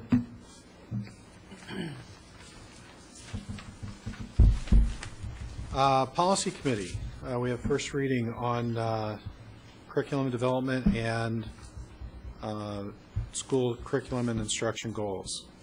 Who's introducing this? I'll let Jeff talk about these two new policy revisions and new policy. Good. Good evening, Mr. Chair, members of the board, Dr. Groover. We do have two policies to bring before you today. As a first read, these are policy 603 is a revision.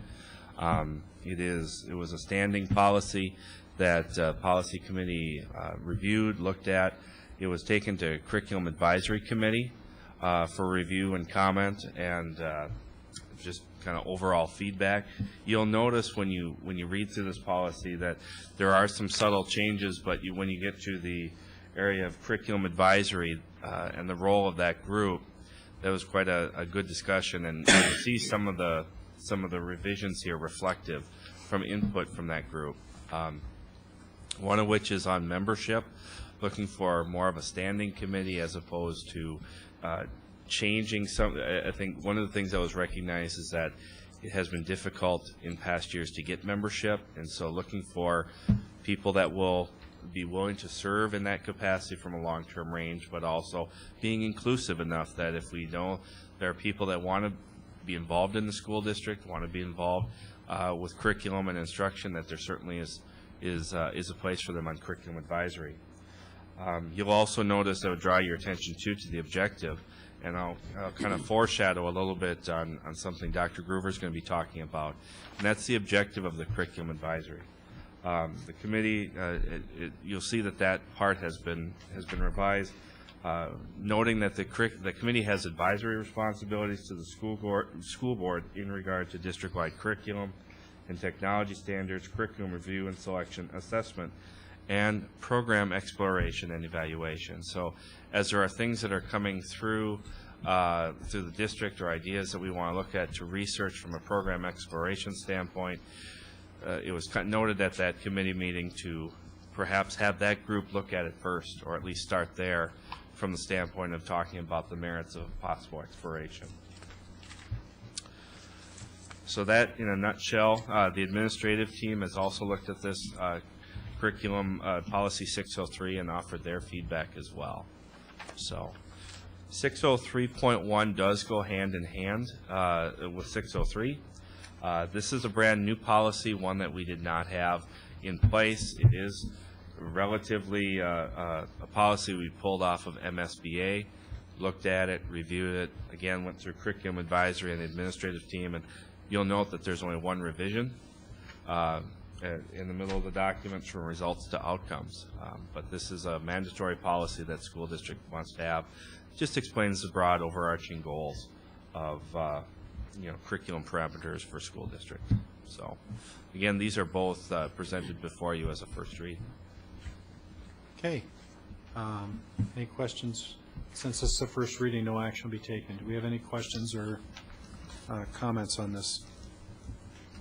Actually, Jeff, I have a couple, and I'm going to start with 603.1. You said is required that school districts have it if it's a new policy for us. Have we been out of compliance, or has the existing policy worked for us? The existing policy has worked for us. This is relatively something new that's come forward that we need to have, which is why it's one of the first policies you see coming for you tonight. So,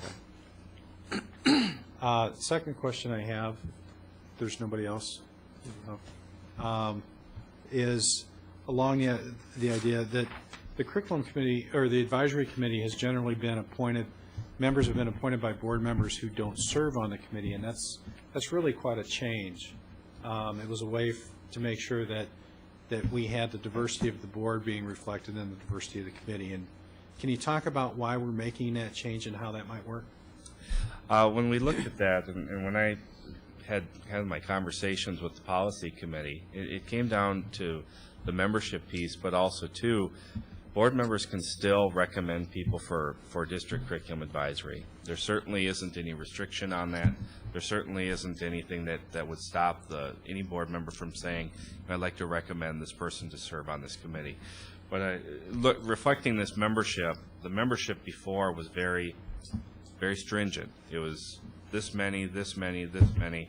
This allows more flexibility, but also to get people that are interested in serving, but also too to get that would include a broader scope perhaps on curriculum advisory and within the committee. So where do I see the, under membership then, where do I see the community involvement? Letter B, Oh, parents I see, and our community representatives. But that's a representative from each, so we're taking out the with each building. Correct, and just broad. Stipulation. Correct. So how do we make, and so, kind of with that again, that way we made sure we had all buildings, all levels covered, plus we had the greater community represented. I think in policy we had it covered. In actuality, we did not. Okay. Yes. Letter E that's being stricken was, I think each board member had the opportunity to nominate somebody, and I know in years past, we kind of struggled to find people. And I think when we made this shift a few years ago, there had been folks that had been on the committee for a while, and so I think there were a couple that were just, well, Mike, why don't you take that? And it was fine.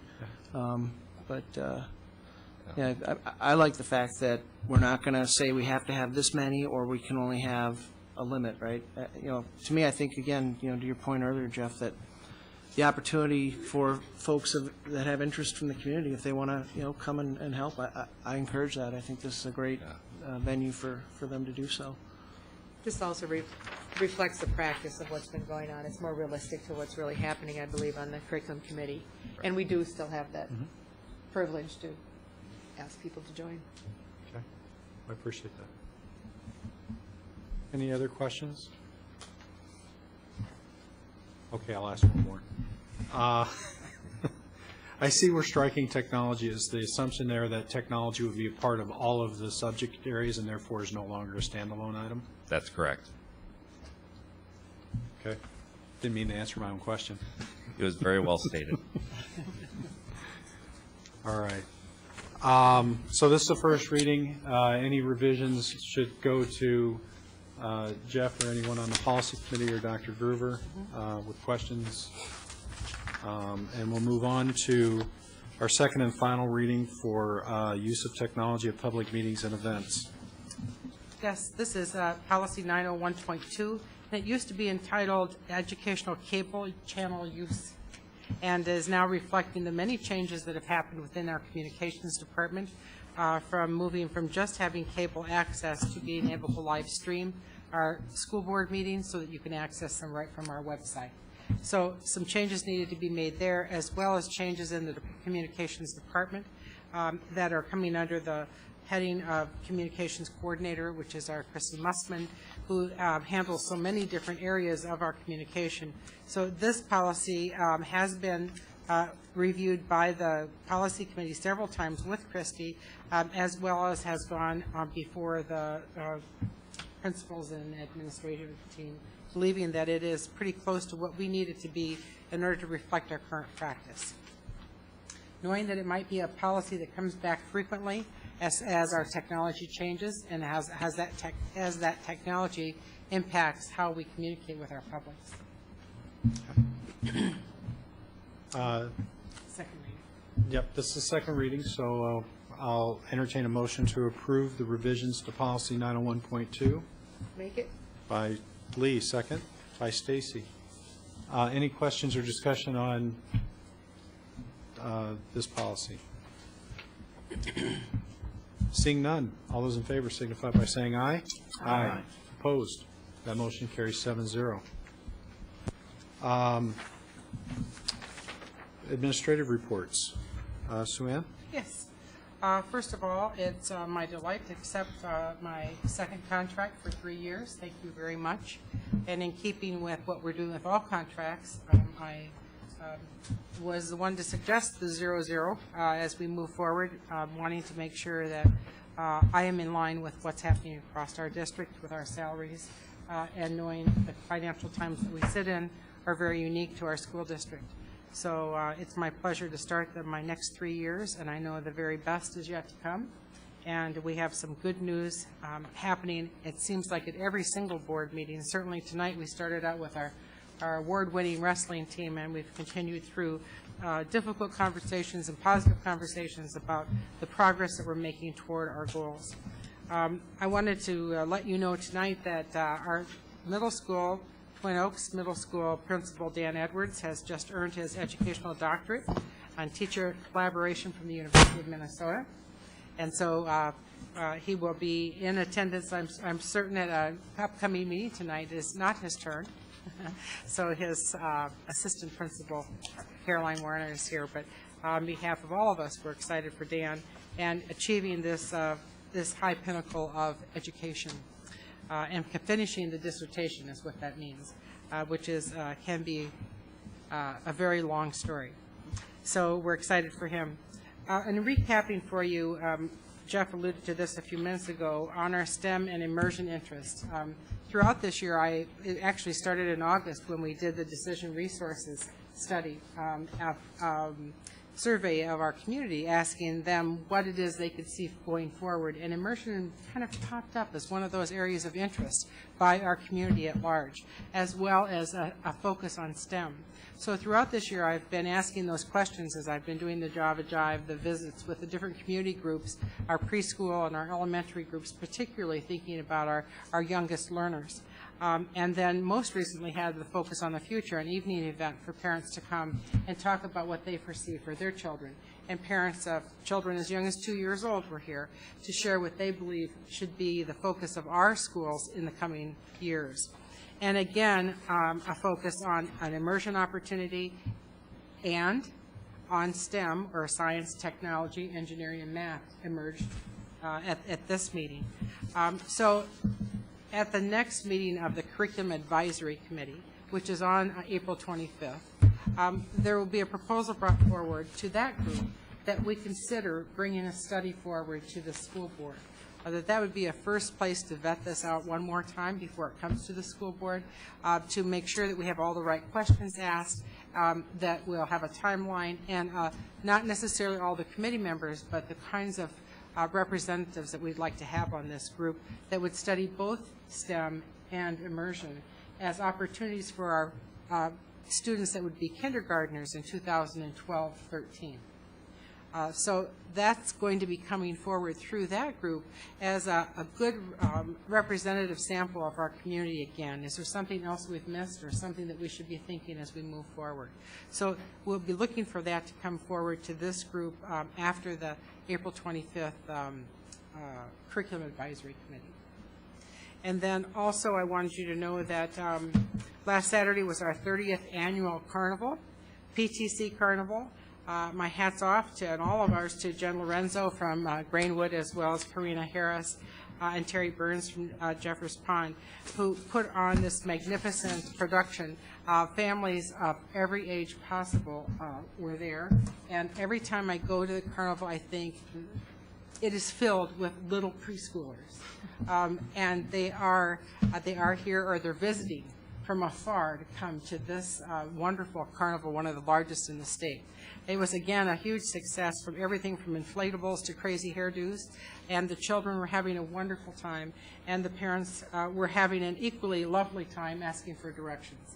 But it was a great event, and what I like about it is that the volunteers are comprised of our teachers who man the booth to sell the tickets, to our principals, and to our parent volunteers, to our students. Everyone gets involved. Our community is really all together on this day, and it really is a wonderful day, but what a tremendous undertaking for our tri-chairs as they try to put this all together and make it all happen, and the sun come out at the same time. So it was a lovely afternoon, and lots of good things happening for our kids. And then over the weekend was the play at the high school, Sabrina Fair. And my hat's off to Jennifer Whitten, who is our director, and Michelle Lean, her assistant, and Dave Tuma, who sits behind us here tonight, for the set production, for their efforts on the spring play. It was really delightful. And to make a play come off, it really is a team effort. It's like any other activity or sport where everyone has to work together.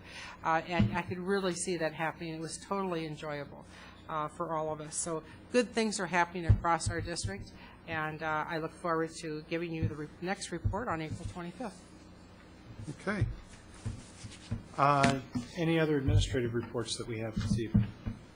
Okay. Any board reports? Well, I'm gonna trump you here for just a minute. Then I'm gonna talk about certified. Certified committee got together and talked about the superintendent's evaluation. Dr. Groover is the only employee of the district that we evaluate, and so I sent to all the board members a timeline, proposed timeline for that review, as well as a structure. Over time, this process has kind of evolved. Back when I was chair a long time ago, it was all on the shoulders of the board chair. I think it's been a good move to evolve to more of a committee type process, and so to get consensus that this is the process that we as a board want to follow,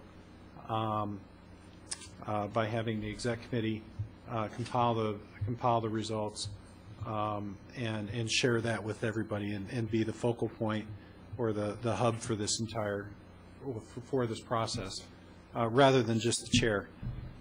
And then starting the review on the 25th with board member comments due by the 16th. The goal being that we would formally adopt the evaluation at our June 13th meeting. And I'll open it up for any of my committee members if they have anything else to add. I think you summarized it quite well. Okay. If any board member has any questions or concerns, take them up with anybody on the certified committee, and we'll be happy to work through them. I'd like consensus going forwards so that we can kick it off in 2 weeks. And that's the only update I have. Any other committee meetings? All right. Go ahead. Student council. Sorry, I'm just a little excited. That's okay. As I've mentioned before, student council is moving into our spring events, and I think I've mentioned the events before, but just one point that I think I've forgotten to make is it's kind of a time where we get a lot of the students involved, but also make sure that we kind of move into a charitable kind of council.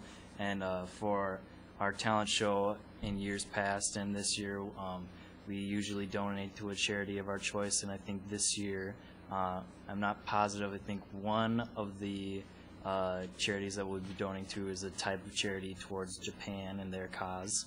And then we also do which we've just started as sort of a tradition, is an outdoor movie, which I believe is on May 14th.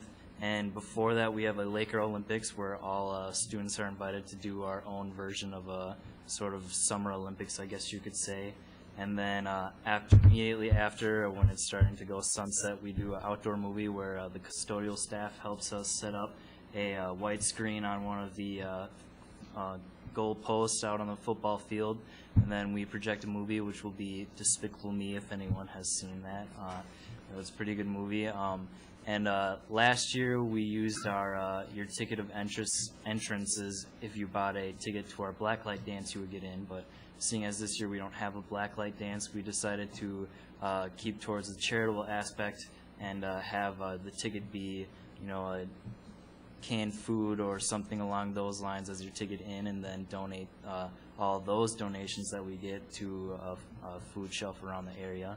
And then we also have a dodgeball tournament that we're starting up this year, and then also some possible other fundraising ideas, such as a fun run or a 5K. We haven't really gotten down to exact details, but we've gotten some ideas from some other schools and think that we want to follow through with that. And then the one thing that I'm really excited about that I recently found out about was that this past weekend, some representatives of our student council went to our state student council convention, and they found out, I think it was today, right before they left, as I've said before, like only about 4 or 5 of the entire student councils in the state earned the Outstanding Student Council Award, and this year we won the Outstanding Student Council Award. So I don't get to tell my council tomorrow or Wednesday because we have MCA testing, so I told them that they could take the morning off to help them prepare for their MCA testing. But Thursday I will be awake and ready at 7:45 a.m. to tell everyone that they won a very big award, so I'm very excited. Congratulations. Congratulations. Well, they're all watching on the web right now. Oh, yeah. Totally forgot about that. Any other? Just a quick note, the District Curriculum Advisory Committee has come up with final recommendations for the math and science curriculum, and will be presenting next school board meeting. The presentation will be coming forward for math and science the first meeting of May. Just something new that we had one of our committee groups meet yet this afternoon and just kind of go over a finalized look at the science recommendation, and they have settled on a firm recommendation coming forward. So the first meeting in May, we will be having overview for K-12 math and K-12 science curriculum and the preliminary recommendations as seeking board approval. So. Okay. Future events.